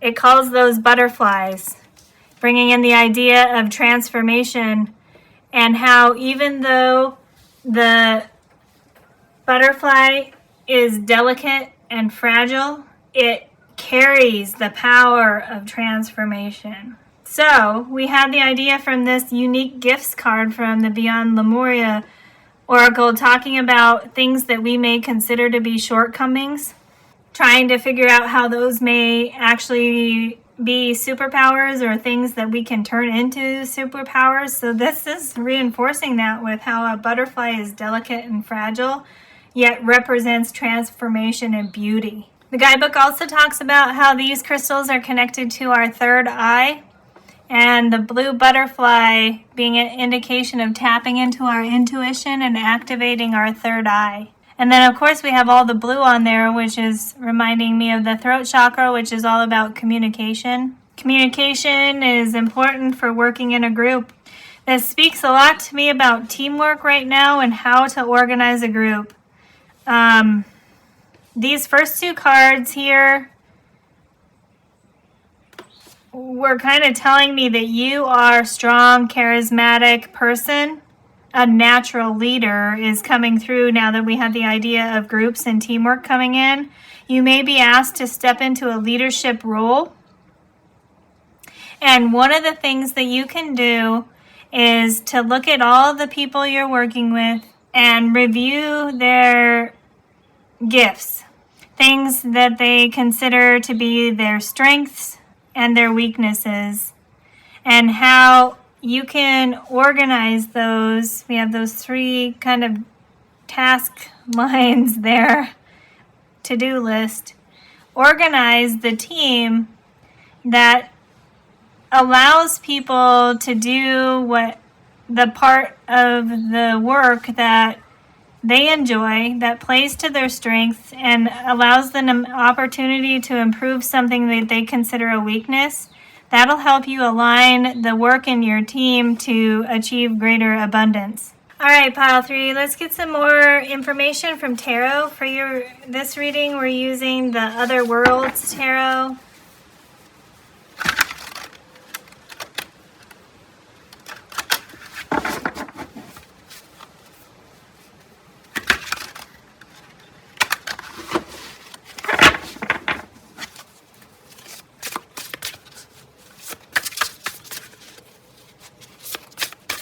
We have the first card. Oh, okay, the whole deck is not reversed, so this is coming out in reverse.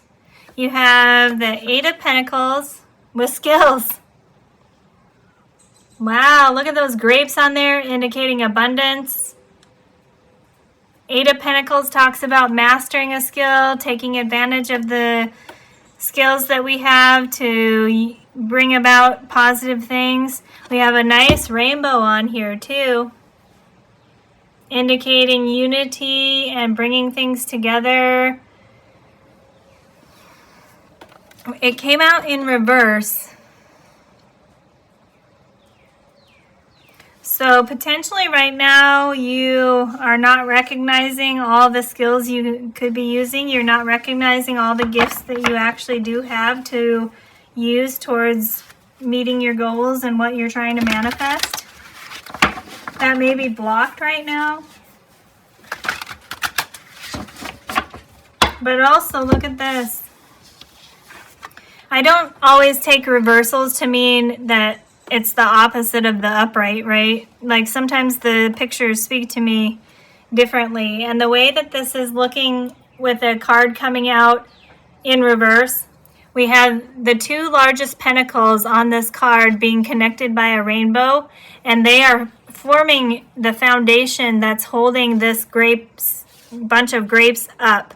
And these represent abundance. So we had the idea in your reading here about teamwork and using everybody's skills, gifts, abilities, talents in alignment with their own energy and what brings them joy to bring about greater abundance, working together, combining efforts to bring about greater abundance. This is really being indicated again on this card here if you consider the rainbow to be all the different people that you're working with and aligning them with things they enjoy, aligning them with their unique skills and abilities to create a great foundation for abundance.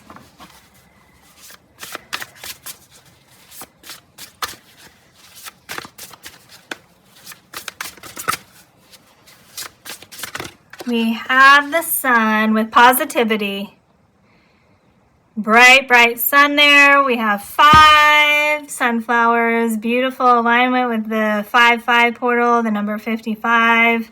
1, 2, 3, 4, 5. Look at this right here. We have a little baby in a basket being nurtured by the sun. This is falling right underneath this card that was talking about how strong and charismatic you are and how you can be persuasive and influential. That's you are the sun in this card and how you can help people that feel smaller to themselves. I mean, not that you are looking at people as lesser than you, but somebody who is not as self-confident, you can help them see the beauty of the skills that they do have. Yeah, you are being encouraged through this reading pile 3 to be the leader in whatever groups you're involved in. It doesn't mean you have to have the position of the leader, like be the boss. You can be a leader just as a member of a team by being an inspiration to other people. This is you being an inspiration to people that don't feel like they're good enough or that they have enough to contribute to the team. This is you helping other people see their strengths. That's one of your gifts, pile 3, is helping other people see their strengths. Helping other people come into their own power. And through that, you also grow and develop and achieve greater abundance. Whoa. All right. So, trying really hard here to stick with 5 cards. Sometimes that may not happen. But the one that flipped is the 6 of Cups, which says nostalgia on there. This card also came out in pile 2. And what I noticed here, the big cups have flowers that are growing out of them, and each one has a shooting star coming together, bringing their power together. That really resonates with your reading when we're talking about teamwork and working with others to bring about greater abundance, combining efforts. Yeah, this chunk can go back in, except for this one. 2 of Cups, balance. Partnership and teamwork all through your reading, pile 3. If you've been considering a manifestation or a business opportunity and you've been thinking you have to do it on your own because you are strong and capable of doing that, this is encouraging you to look at how you could achieve greater abundance by involving other people. And that is helping them as well, right? Raising the whole vibration of the earth by helping people see their strengths when they feel down about themselves. Bringing them into a team effort, helping them grow and develop, and helping you achieve greater abundance for whatever you're trying to accomplish by combining efforts with other people. This doesn't mean you have to take on other people's karma. It doesn't mean you have to take on other people's responsibilities. But it's saying that if it's appropriate for your situation, you can make a great positive impact by helping people see their own strengths and see how they see their own self-worth. If other people are having a hard time seeing their own self-worth, you have the ability, you're persuasive, Sorry, Pile 3, I got interrupted by noise in my neighborhood. So what I was saying is that you don't have to take on responsibility for other people. You don't have to do their work for them. You don't have to take on their karma. But if you find a way and it's appropriate for your situation to help other people see their strengths and recognize their own self-worth, that adds to your abundance as well. Not only are you helping them, you're helping yourself. And this said you're persuasive, so you have the ability to help other people see how great they are. And I haven't really focused on this because I haven't felt like I really needed to say it, but if you don't feel like you're awesome, Pile 3, you are awesome. You're strong, you're charismatic, you're capable, you're talented, you are a natural leader. If you don't feel that way, this is energy you're stepping into, and that is some skill of yours that you have not recognized, and that could be why this Eight of Pentacles is in reverse. I didn't feel like I needed to say that because it's like, wow, Pile 3 is on it, doggone it. They got it. So if you do feel like you were missing that, you are a leader, you're strong, you're charismatic, you're capable, you can do it. And then I picked the tarot up and we had one card left, which helps me have the 5. Oh, look at that. 10 of Pentacles, happiness. We have a happy little cat there. A castle indicating stability, security, and strength. The cat indicating intuition. And look at how playful that cat is. Having fun, leading to abundance. 10 of Pentacles, abundance. Abundance comes by having fun.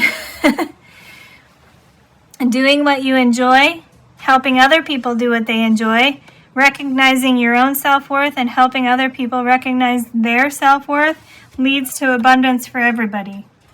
Happiness. It's coming underneath this Cavanite and Apophyllite card, which talked about transformation.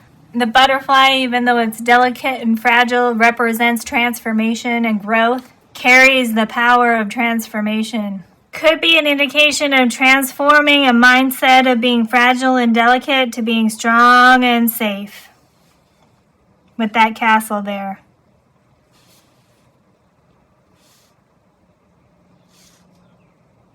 All right, let's move into your final oracle cards. We have 5 more.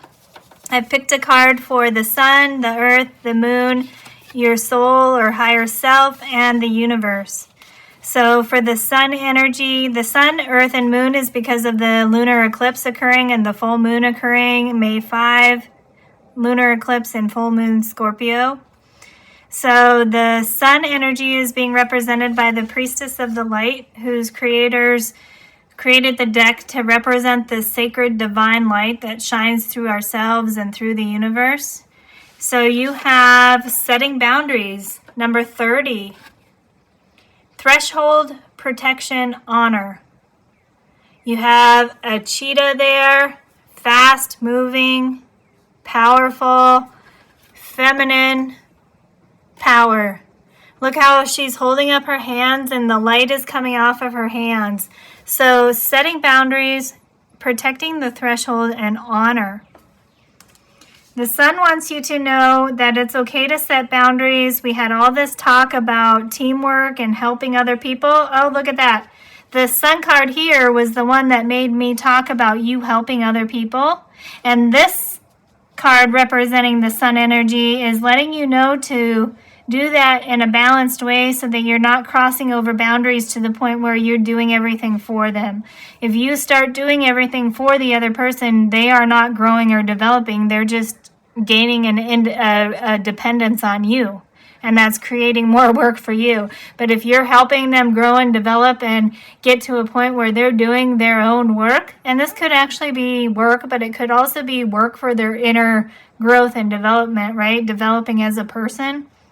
So set those boundaries so you're not doing things for people, but you're helping them grow and develop. You're inspiring them. Then you can keep taking care of yourself and staying within your own power and your ability to go forward quickly without taking on other people's responsibilities or karma.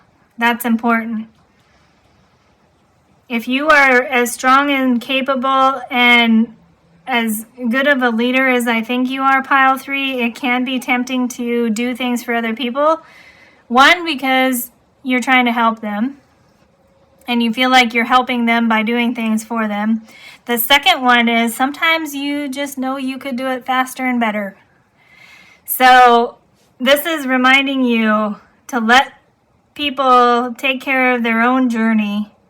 Let people help people and inspire people to grow and develop on their own journeys, but stay on your own journey, because your journey is strong and capable and successful and powerful and fast moving. And that's how you are meant to be going through life.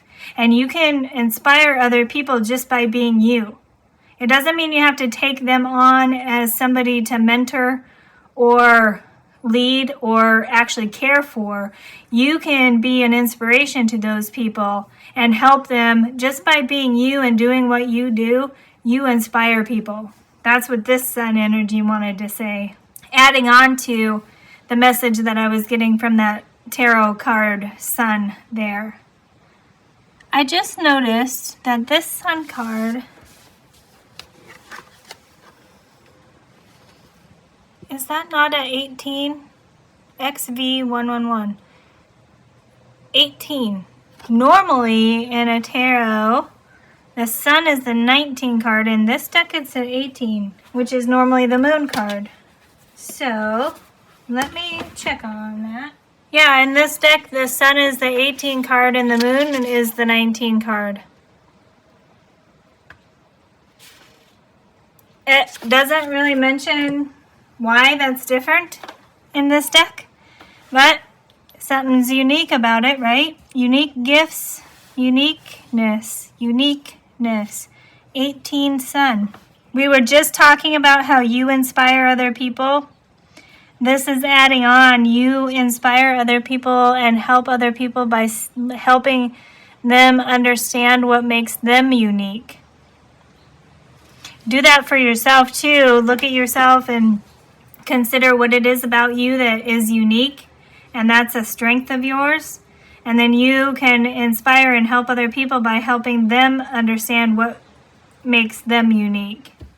For the earth energy for the reading, we're using the Seasons of the Witch Beltane Oracle, because I'm actually doing this reading on Beltane May 1st. So for the earth energy, we have Rowan. Number 34 reduces to 7. It says, "There is no need to fear, dear one. Protected you are, and protected you will always be." Yeah, the Rowan tree spirit. We have the, wow, lots going on in that card. We have these characters in this deck are the Fae or the fairies. We have some kind of character sleeping in the roots of the tree. We have crystals growing and we have mushrooms growing. You are protected. The earth wants to let you know you are protected in this journey. If you're starting out on something new manifestation, new opportunity, new business, new project, new relationship, new whatever you're trying to manifest, it can be kind of scary. So it's letting you know you're protected. The 34 reducing to 7 on there. Also, 7 is a divine number, so it makes me think that whatever you're trying to manifest is divinely guided. Okay, this is interesting. Remember, Pile 3, how I was telling you how strong and awesome you are? This card is saying that success can also bring about energy that is envious of you, jealous of you. People see how strong and capable and talented you are and how you have the ability to move forward and achieve your dreams, and they may get jealous or envious. It's coming right underneath this sun card, which was encouraging me to tell you to help other people, inspire other people. So this is letting you know that not everybody is going to be open to that. If they're not open to your help and inspiration, walk away from it. If they're not willing to receive guidance and support from you, walk away. It's not your responsibility to make them see how you can help or inspire them. Don't force the issue of trying to help You know you can help people. You know you can inspire people. But if they only respond to your success by being jealous and envious, then they're not in alignment with you, basically. Your energies are out of alignment. I love finding people who I think are better than me because they are an inspiration. We all need role models. I love finding people who can inspire me and be my role model or be my mentor if they want to. And I love doing that for people that view me in that light, that think that I have some kind of ability that they want and they don't have yet. I like to help them. I'm saying I in this because I really resonate with this aspect here, where if people only respond to how great you are by being jealous and envious, they are not in alignment with your goal. That is actually a hard lesson that I had to learn. I'm not trying to say that I was great, that I'm great and wonderful, like I'm the best, but there are things that I am really good at. And there have been people in my life who just responded by trying to bring me down. And that's a hard lesson to learn when you're trying to be a helpful person doing things for the highest good, is to recognize that those are the people that you walk away from. And this Rowan card is protecting you. Yeah, coming through really strongly. Be helpful where you can, be inspiring where you can, but it's not your job to change other people and help them see the light. Make them see the light. You can try and help them, but if they're not receptive, walk away. Your energies are not aligning, your journeys are not aligning, and that's just going to drag you down, and you don't need that. All right, for the moon energy, we're using the Moonology manifestation cards, and you have Trust the Universe, third quarter moon in Aquarius. Pretty sure this is the third eye chakra symbol with all this purple here. First quarter moon is in the waxing cycle of the moon phase. So setting intentions, moving forward. Yeah, we had co-create with the universe.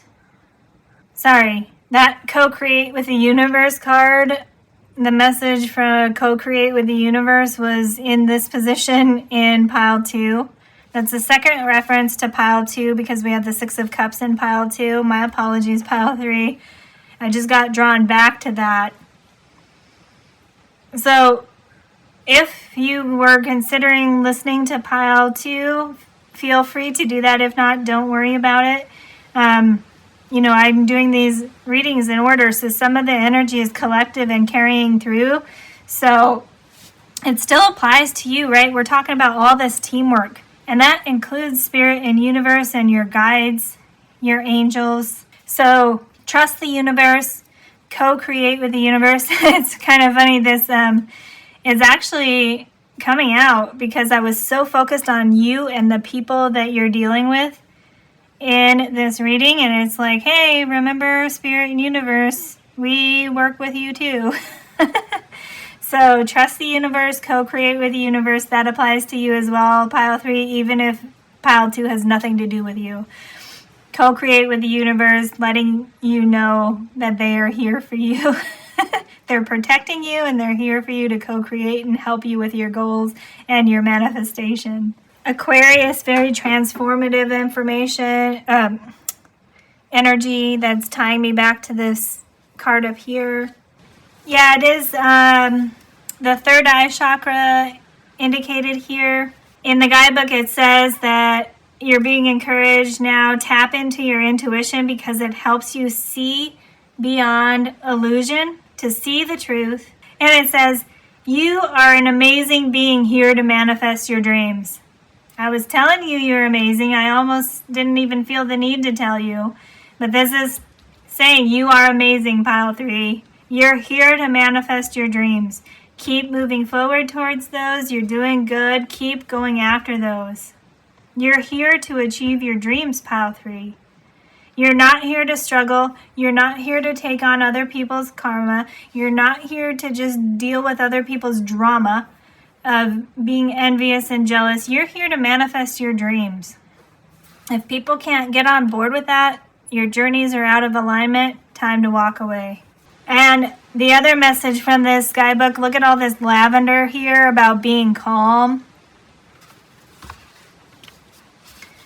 The lady in this card is dancing in a field of lavender, which is a calming herb. So it says that passion is great, but too much of it can lead to mania and getting overworked.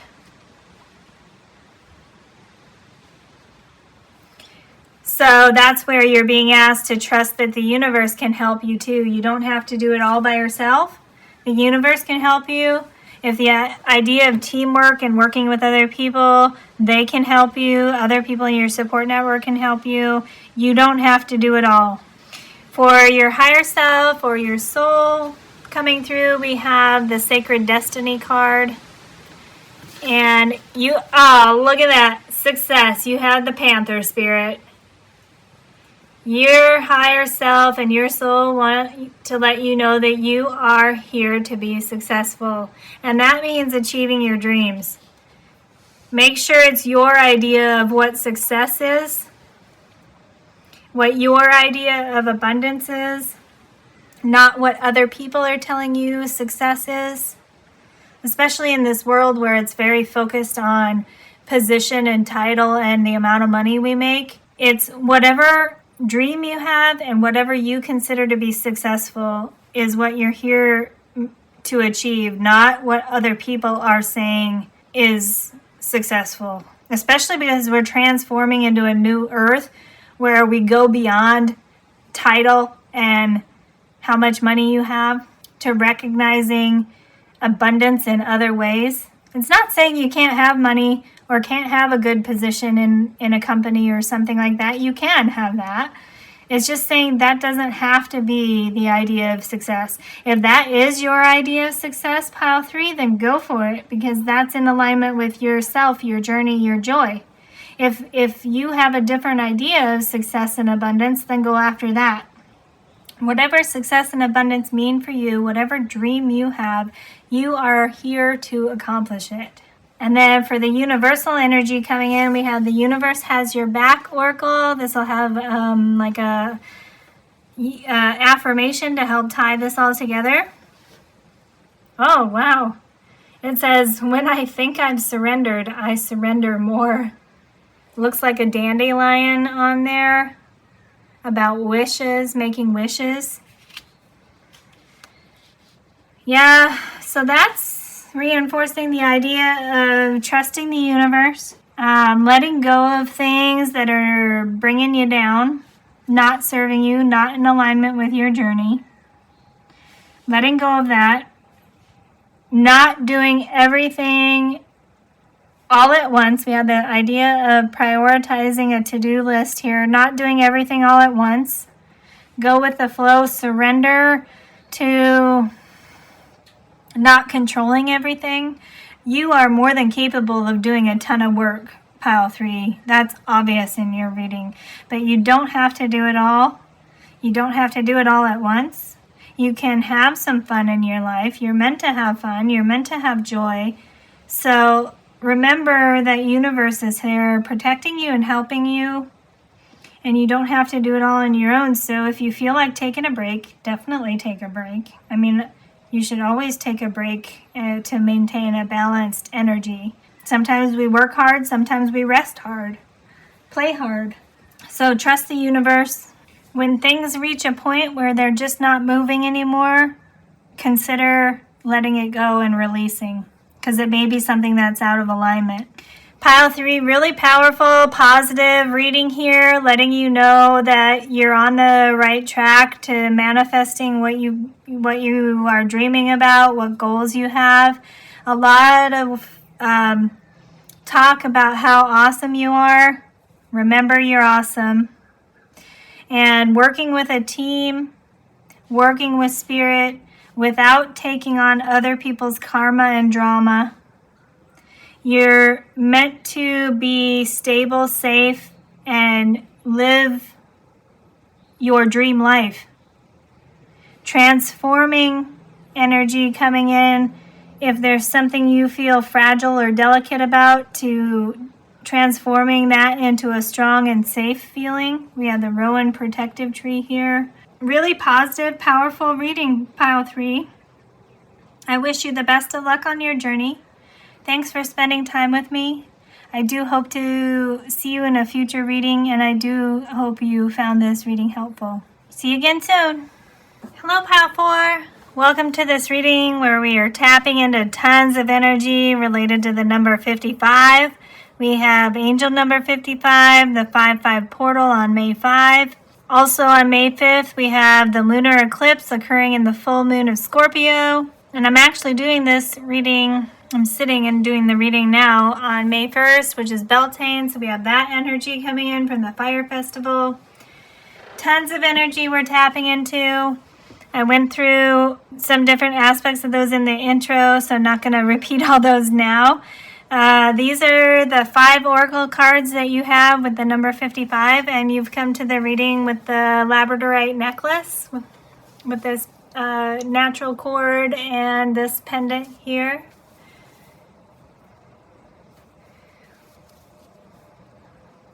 Labradorite helping us tap into our transformational power, our potential to transform our own lives. Matches nicely with number 5, which is a number of change and transformation.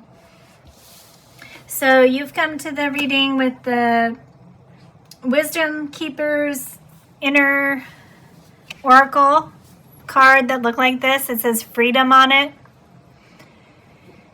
The dragonfly, very prominent on this card. Dragonflies to me always let me know that spirit is around, being guided by spirit.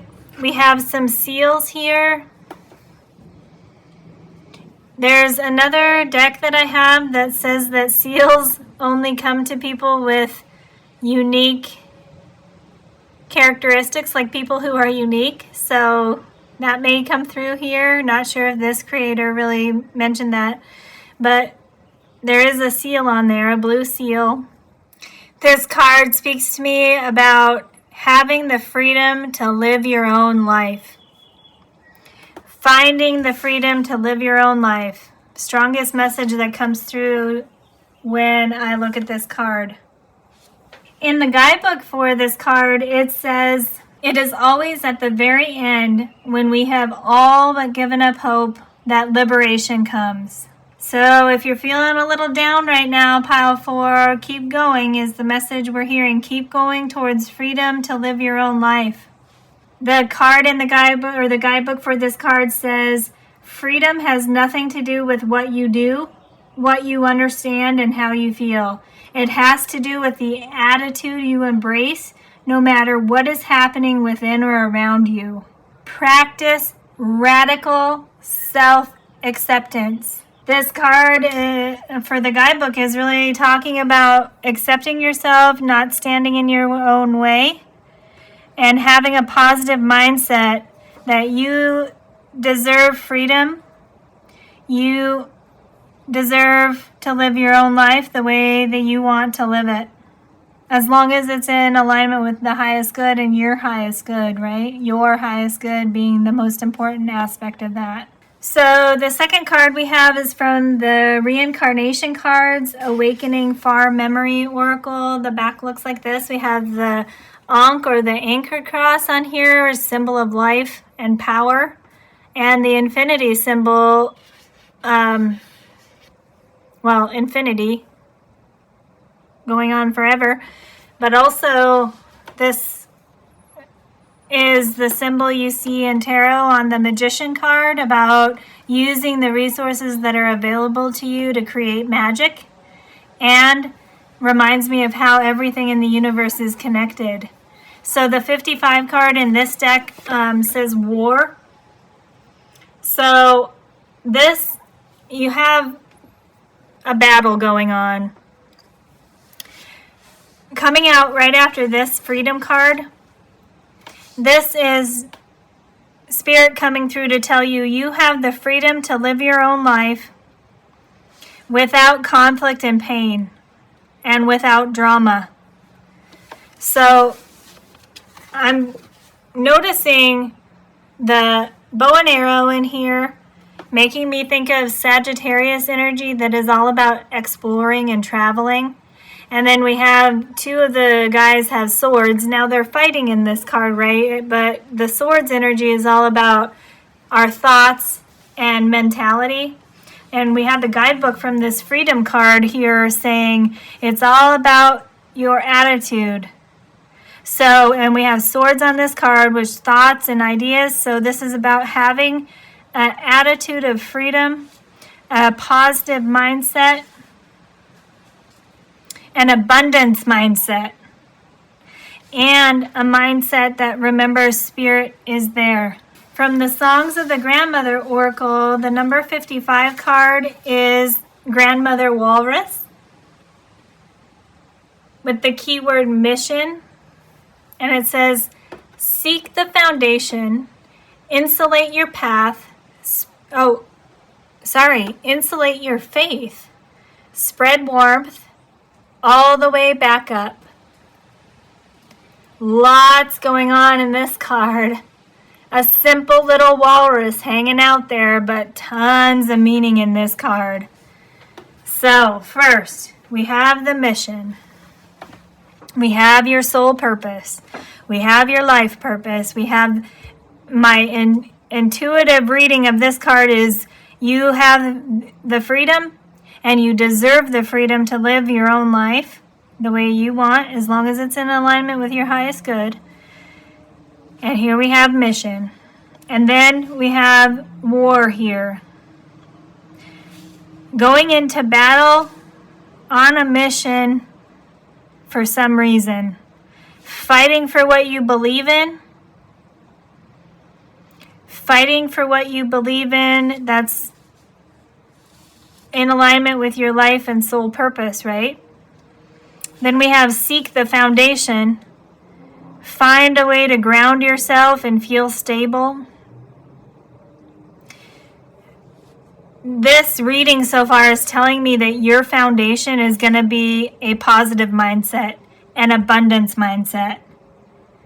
A mindset that learns how to process and release fear, process and release doubt, and process and release negativity and transmute all of that into a positive abundance mindset. This reading is telling me that's what's forming a foundation for you that's going to be helpful. It says, insulate your faith. And I read that initially as insulate your path. So, nurture and care for your faith. Whatever your faith is, that could be faith in yourself, trusting yourself, faith in other people, faith in the universe for sure, spirit and universe for sure. And then your path too. Insulate your path. I probably read that wrong because of the strong message coming out of this card that said you have the freedom and you deserve to live your own life. Spread warmth. Do everything from a loving place. Positive intentions. Remember, universal love is the actual thing that connects us all and goes through the universe, and we can tap into that. And then it says all the way back up. So you may be asked here in this reading, we'll see as we go forward, to do some deep reflection. Go into the depths of your emotion. The water element talks about intuition, emotion, and psychic abilities. Tapping into those, deep reflection, and then all the way back up. All the way to your core, pile 4, and then all the way to the surface. That's a serious self-reflection exercise when you're doing all that. What's on the surface and what's deep in your core. The empathic oracle has number 55, gaslighting. So this is when people are doing things, or your own mindset is doing something to make you think you're crazy, basically. That's the easiest way to remember it. It's a really complex idea about being manipulated or other people being manipulative and trying to make you think you're crazy, or that what you're seeing isn't real, what you're doing isn't real, what you're feeling isn't real. And this is coming from the empathic oracle. So if you're an empath and you're sensitive to the way other people are putting energy into the world, then it can really cause some issues of fear and self-doubt, because you start to question yourself, right? Because if you're an empath, you're taking on those other people's energies. And this is where the self-reflection is really important, so that you can come to a place where you understand whether what you're feeling is your own energy or someone else's. And the focus should be your own energy. There's a lot of drama and hatred and pain going on in this card. You could be feeling that. And then if you look at this, right, you like if you do some reflection, you're not actually in this card. This is other people's drama and attitudes. So because that's energy they're putting out into the world, sure, it's going to influence and impact you. So that's where Spirit is coming through with kind of a hard truth here about how not everybody in this world is a great person, unfortunately. Not everybody has good intentions. Not everybody wants everybody to be happy. So that's where it's really important for you to understand what is your energy and what is other people's energy. You have the freedom and you deserve to live your own life. Preserve and protect your own energy, so that your own energy is what you're tapping into as you're moving forward through your journey. And then the final card for your reading is actually a card from the periodic table. These are flashcards for cesium. Has a lot of the information that you need to know when you're learning the periodic table. But I include it sometimes in my readings. This is the first reading I brought it into that I do on YouTube, but I've used it in my own readings because I'm a nerd. So what I want to share with you from this card about cesium is that, and now that I'm seeing it in relation to your other cards, I'm so glad I brought it into these readings.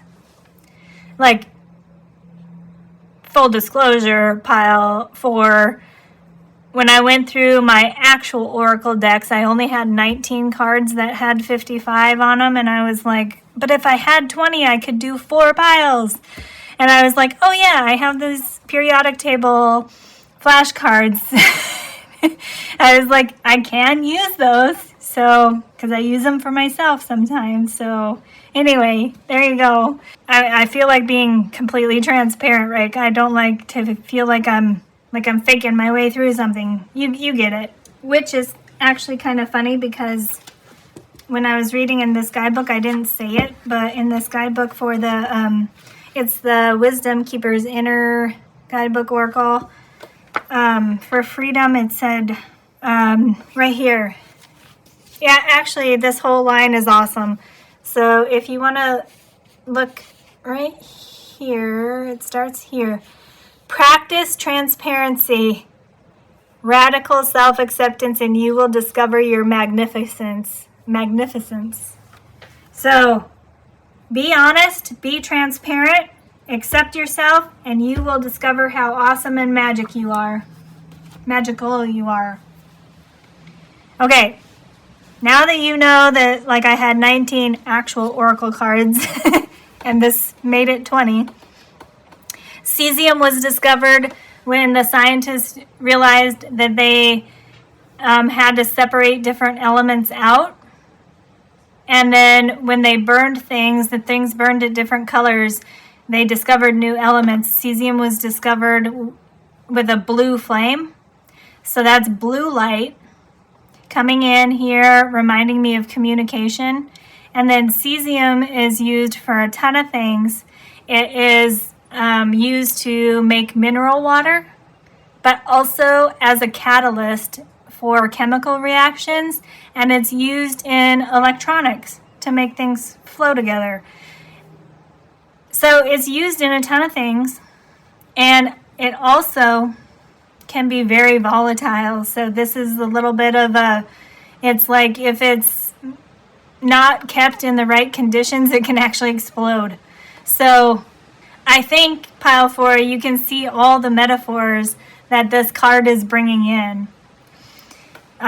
We have the idea here that if the conditions are not kept properly, if we don't insulate our faith and protect our path, the life we want to live, it can get explosive.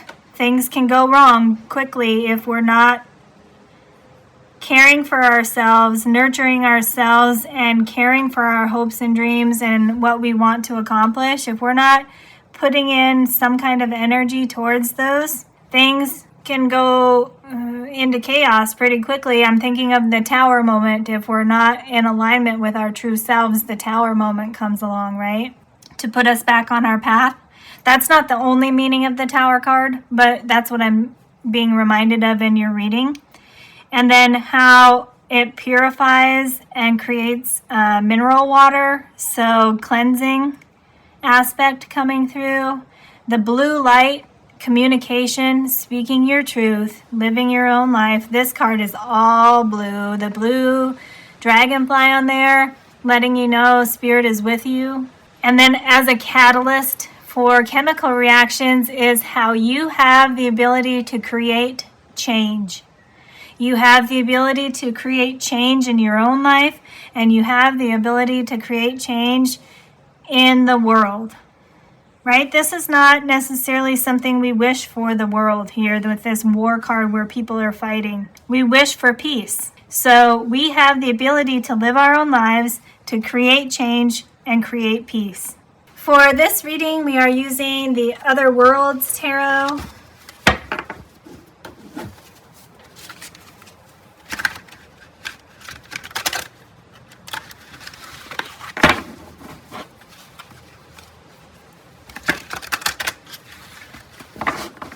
I'm going to align these on the top. I liked how it was making a little staircase there, but I want to make enough room for these tarots. And this card is huge.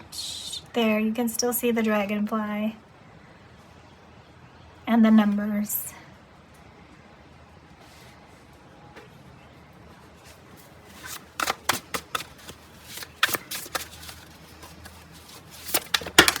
Okay. We got a chunk flying out. I want to take 5, and we only have 3, so that's good. King of Cups, caring. We got the bright orange-red sun there. We have the King of Cups pouring out the cup into the rest of the water. Oh, look, there's a dolphin. I didn't notice it at first. Dolphin, great communicators. We have the idea of blue coming through for throat chakra. Blue, obviously, on this card. Communication is important. Communication is key to emotional fulfillment. Just came through. So we have the dolphin, that's a ocean mammal. And we have the walrus in the ocean here. 2 sea creatures coming through in your reading, Pile 4. And this king is in a position where he has enough to help and pour out into the rest of the world, right? And look at how happy he is to do that. This card is all about emotional fulfillment and having enough to share with others and being a great communicator about our emotions, intuition, and psychic feelings. So this is also telling me to tap into your intuition, especially when we're trying to make a decision and determine whose energy is whose in a situation. Which energy is actually yours, Pile 4? Your intuition, your emotions, and your own psychic abilities are going to help you determine what energy is yours. That's energy that you are going to feel is in alignment. You're being encouraged to tap into your intuition and your feelings here to understand which energy is actually your energy. And we had the keyword caring on there, caring. There are people in this world that are loving and caring. So we had the message here that, sorry to say, not everybody is a positive person and has good intentions. But this is letting us know there are good people who do have positive intentions, and we can align with them. So it's not saying stay away from everybody. It's saying there are good people. You have a tribe out there. And then we had the Page of Wands with creative inspiration. Look at that red sun carrying through from the King of Cups to the Page of Wands. You're going to be inspired in some way. The Page, a new step in your journey towards creative inspiration, a new idea coming in, a new activity to be involved in. And then we had the Eight of Swords, imprisoned by fear. Ooh, look at how that, oh wow. Look at that alignment right there. Look at these two cards, pile 4. These definitely go together. I was pausing there for a second because I was trying to see if there was a connection. Sometimes the way the cards align, there's a connection. I didn't really get it between these two, but these two for sure. Look at these two. The colors and the message. Completely in alignment here. So the Eight of Swords can talk about mental blocks, right? We have this snake kind of going through here, imprisoned by fear. And then we had the walrus here talking about building a foundation for yourself with a positive mindset. That definitely is overcoming this Eight of Swords, fear, doubt, mental blocks energy. Protecting yourself. I almost was gonna say that the snake is like the snake in the grass that we have to watch out for. But look at how the snake is actually winding itself through these swords, around those swords and binding them together. And it's almost like this snake is protecting you from those swords. That snake is keeping those swords away from you, and it's tying them up so that they can't bother you. This snake is actually protecting you from fear. It's insulating your faith and your path. That's spirit helping you. The snake gets a bad reputation a lot of times, but I can't allow myself to believe that it's as evil as we're told it is. If you have a fear of snakes, I'm sorry, that may be a real thing for you. But I see a snake as a sign of transformation and wisdom. Protecting you from fear, from being scared. It's helping you insulate your faith and insulate your path so you can find the freedom to live your own life and move past fear, doubt, and mental blocks. The self-reflection will help you figure out how to process the fear, process the doubt, and move forward. You have the Two of Cups with balance. The Two of Cups came out in reading 3 as well. Partnership and balance. We have a flying heart. The flying heart with wings, is bringing in the air energy here. We have the air energy with this swords. So bringing your thoughts and emotions into alignment. Potentially mentioning a relationship or partnership coming about. We have the symbol here. We have the symbol here that's the caduceus you see on medical offices or medical symbols. It's actually 2 snakes around a staff. So more snake energy coming in there, winding around something and protecting you. This is spirit working behind the scenes to keep things away from you that are creating fear and doubt. This is spirit letting you know it's working on your behalf, pile 4, behind the scenes to move fear and doubt away from you so that you can live your best life, live your own life, Stay in your positive mindset, not take on other people's energy, not get wrapped up in other people's energy and other people's drama. This is Spirit letting you know they're working behind the scenes on your behalf, and they're protecting you. And they want you to find the freedom to move forward and live your own life because they're trying to help you do that. They're trying to keep maybe things that you're scared of, or maybe things that you have doubts about are keeping you from moving forward on some thing that you want to happen in your life. And Spirit is letting you know that they're there helping you overcome that, and they're here keeping that energy away from you.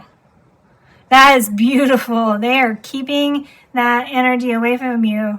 A little bit of idea of spiritual warfare coming in here, and we have the war card where people are doing battle here, and then we had this gaslighting card where Spirit was saying, sorry, not everybody has good intentions. So the idea of spiritual warfare here, good versus evil, coming through. Take that how it resonates for you, but this is letting you know that whatever is out there holding you back, Spirit is doing what it can to repel that, to keep that away from you. And you should feel free to move forward and live your own life. That's what Spirit wants for you, is to feel that freedom. Yes, there's going to be challenges. It wants you to feel that freedom, though. Six of Pentacles, sharing. Yeah, look at that. This is about the balance between giving and receiving. Look, we have the scales here. Justice, scales of justice. And then we have water flowing all through the background of that card, bringing in the emotional, intuitive elements in addition to the earthly material. Having enough for yourself and having enough to give to others. Balance, giving, and receiving. A lot of that applies to your actual energy, pile 4. Balance where your energy is going. Make sure you're keeping enough energy for yourself. You can share your energy for sure. Share your energy with people who are in alignment with your path and your highest good. Don't share with these people who have bad intentions and don't align with you. You're going to feel a disconnect with some people that don't have good intentions, and you should trust that. Trust that intuition. And then align your energy with those that make you feel good, bring you joy. That's people and things that you're doing, activities, experiences, and so forth. Align your energy with the things that make you feel in a state of flow, where you feel like you're giving and receiving. I have 5 more oracle cards for this reading because it's lunar eclipse and lunar eclipse around the Scorpio full moon. Where was that? Yeah, communicate. Dolphin Spirit, please help me communicate more clearly to pile 4. They need a good message. Thank you. Okay. For the lunar eclipse, we have a sun, a moon, and an earth card here. And then we have energy for a card for your higher self and soul, and then for the universe. So for the sun card, we're using the Priestess of the Light Oracle. The creators of this deck wanted to express the divine sacred light that is in ourselves, flows through us, and flows through the universe. And you have number 17, sacred action, decisive focus. Look at that. 17 in Tarot is the star card, about hopes and dreams. Find the freedom to live your own life and chase your dreams, pile 4. Being reinforced with that 17 there. We have the cheetah spirit coming through. Fast, strong, feminine power, decisive focus. That goes over this 8 of Swords that is causing fear and doubt and mental blocks. Thoughts, feelings that we can't trust our thoughts. This is overcoming that with decisive focus. The sun energy coming in letting you know it's going to help you find decisive focus. Yeah, that the way that it's falling here, the way I felt called to put it over this Eight of Swords card here, goes right under this Walrus card about deep reflection, self-reflection. Focus on, that's coming through again, pile 4, about focus on your energy right now. What energy is actually yours and what energy is somebody else's? Or like universal negativity as opposed to universal positivity, right? We have to have both, unfortunately, to create balance, is what we're told. So focus on the universal love that flows through everything. Focus on which energy is yours and which energy is other people's. For the Earth card, we are using the Seasons of the Witch Beltane Oracle, because I'm actually doing this reading on May 1st, Beltane, and you have the Maiden, number 22. Yes. It says, demand what is yours and take back what was taken. Reclaim until you've gathered all of you. Yes, pile 4. This is your Beltane message coming through super strongly right now. Find the freedom to live your own life. Demand what is yours. This is the Page of Wands energy. Look at her. Like, she has this wand and she is like, I demand to live my life freely.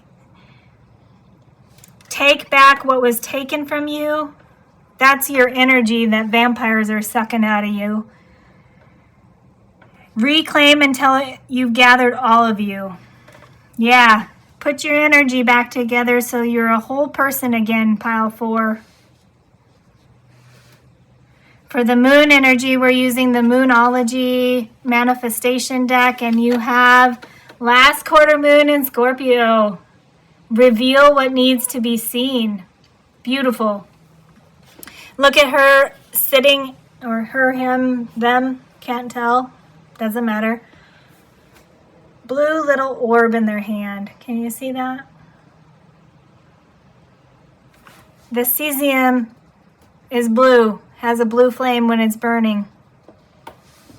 A blue orb, a blue sphere crystal maybe. Reveal what needs to be seen. Spirit is helping you do that. I mentioned Spirit Universe working behind the scenes here. What I meant by that was Spirit helping you see what needs to be seen. They're trying to help you see things that will help you move forward. They're trying to help you see what is your own energy and what is someone else's energy. I got excited because it's a Scorpio there, and this lunar eclipse is occurring for the full moon of Scorpio. This is actually last quarter moon Scorpio, but it's still Scorpio. So last quarter moon occurs during the waning phase of the moon cycle, which is when we're reviewing how things are going in terms of what serves us and what no longer serves us, which goes so nicely into the message you're receiving here in this pile, or in this reading today, pile 4, about recognizing your energy and what is other people's energy and releasing what is not yours to hold. You don't need to be burdened by other people's energy. You can do what you can to help them transmute that into positivity, but you don't need to carry it for them. You don't need to carry it for them. For your higher self and your soul message to you, we're using Sacred Destiny Oracle. You have Illumination.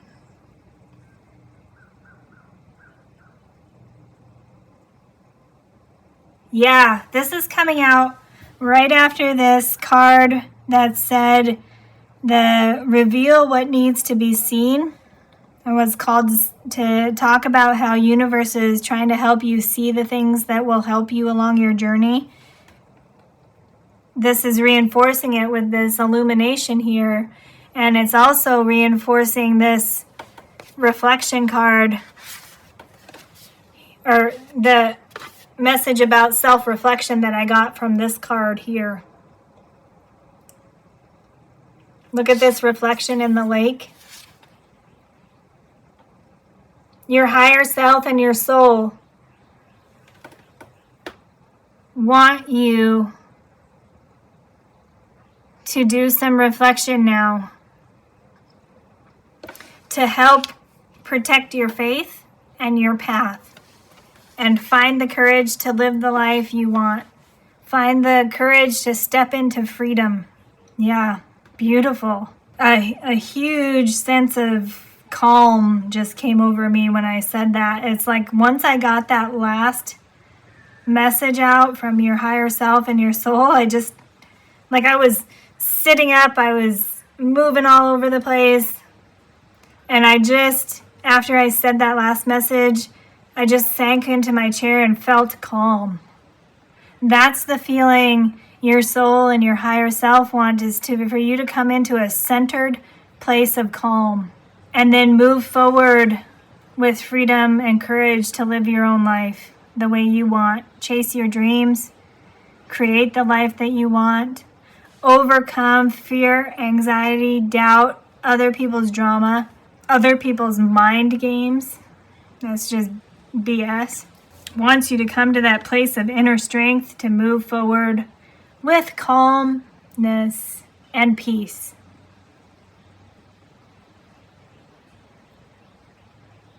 Wow, that got pretty deep there. Pile 4. It's like this walrus just chilling in the water, peacefully and calmly. For the universal energy and the last card for your reading, we had the Universe Has Your Back Oracle, and it'll have an affirmation for us. And you have attack, pain, fear, judgment, and any form of separation are merely calls for help. Wow. Okay. I wasn't, with all the commas and words here, I wasn't sure how to read that. So, attack, pain, fear, judgment, and any form of separation is actually a call for help. Yeah. The people who are doing this, actually, this is, okay. Yep.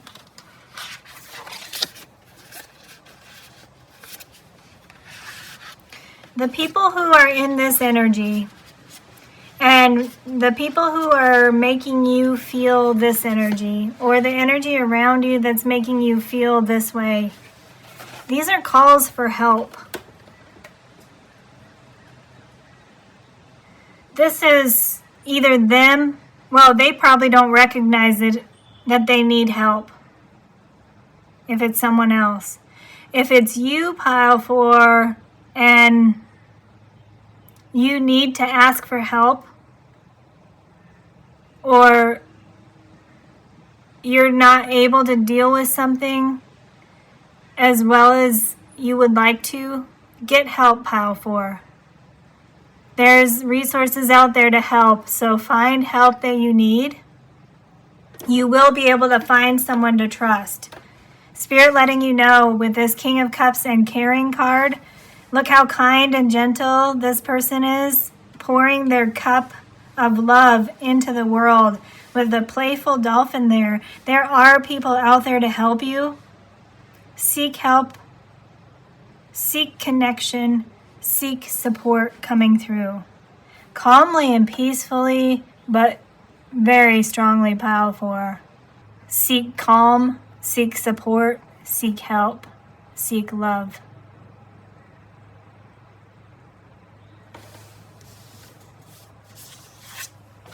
Wow. That got super deep, super calm, super peaceful. Actually being called just to kind of let this, how this is showing on camera here, just to let this be for a second. So being called to ask you to reflect for a second with how these cards are, well, now, how these are showing.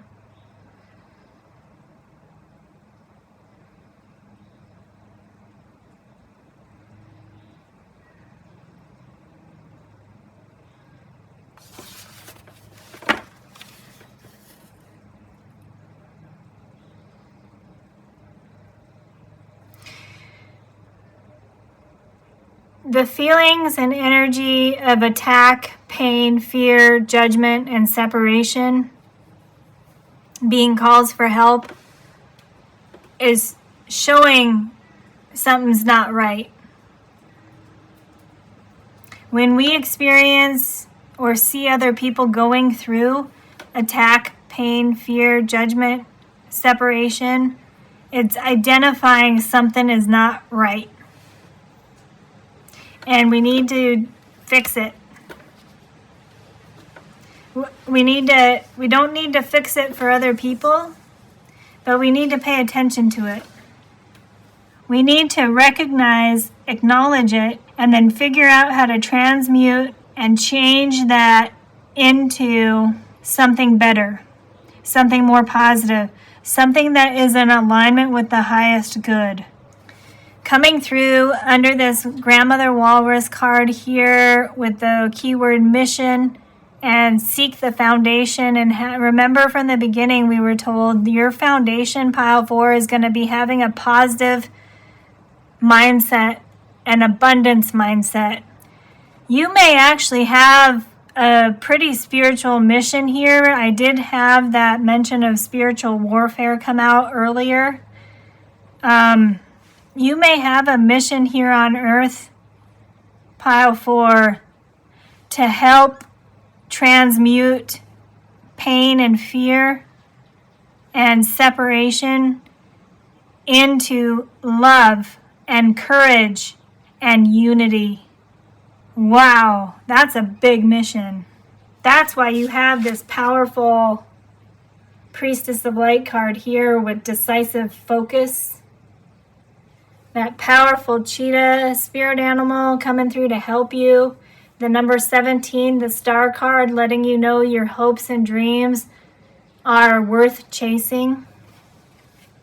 Letting you know there's people out there that'll help you. You'll find your tribe, pile 4. You will find your tribe. And there's a larger mission here to transmute pain into love. Change fear into courage, and change separation into unity. That's a huge, huge mission. It's like everything that's under this card is being turned into the 2 of Cups and 6 of Pentacles energy of loving partnership and a balance giving, receiving energy. This is what Spirit and Universe want for Earth. They want us to be balanced and love each other, and they want us to have enough to give and receive. And this is talking about a larger mission that you're tapping into. That starts with yourself, pile 4. Like, depending on where you are in your journey, the idea of creating a positive mindset and abundance mindset can start with a simple exercise of thinking, reflecting. If I'm going to change pain into love, how am I going to do that? Within myself first, right? This is all about yourself first, protecting and insulating your faith and your path first, and then you help others. How do I change my pain into love? These are questions to ask yourself, pile 4. How do I change my pain into love? How do I change my pain my fear into courage? And how do I change my feelings of separation into feelings of unity? That's a great self-reflection exercise to start with if that's where you are on your journey. And then that's what all of this is working towards. So Spirit and Universe want love, courage, and unity to be what is going on Earth, not the things that are under that card. Beautiful reading, got super deep, but in a calm, loving, compassionate, peaceful way. That strong message coming through. We can be strong without fighting. We can be strong without bringing other people down. We can be compassionate. We can be calm. We can be peaceful. And we can spread love in a peaceful way without being aggressive. Compassion.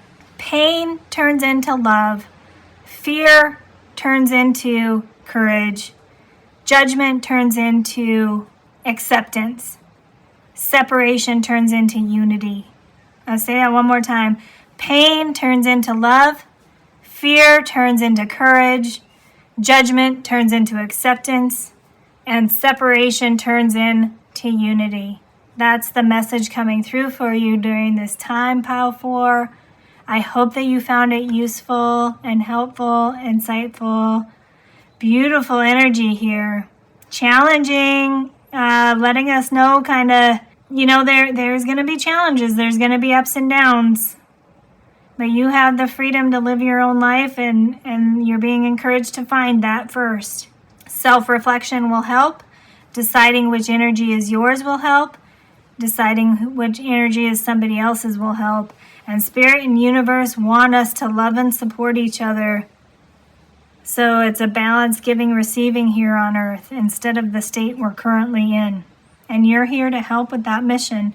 But that starts with doing that for yourself first.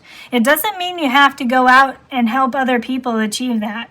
I recently heard in a Lee Harris energy video, if I can find the exact video, I will link it. But basically, I just binge watched a ton of videos, so I'm not sure I can find the exact one. But he was saying that when you raise your own vibration, that is putting that positive, higher vibes into Earth, and that's actually helping other people too, because it's raising the vibration of Earth. So this is start with yourself. And if you feel called that you're here to help other people do that, wonderful. If not, focus on yourself. Decisive focus here. Taking care of yourself is actually helping other people because you're raising your own vibration, which contributes to raising the overall vibration of Earth. And that's what Spirit and Universe want. That was from a Lee Harris energy video. On my YouTube page, under the channels, I have listed everybody who I'm subscribed to. It's people that I have found really helpful and inspiring. So that's Lee Harris Energy. If you want to check out that channel and feel called to, you can find it there. All right, Pile 4. Beautiful reading. Challenging, beautiful reading. I hope you found this insightful. I hope you found it helpful. Thank you for spending time with me. I do wish you the best on your journey. This is going to be an interesting journey. And I hope to see you again in a future video.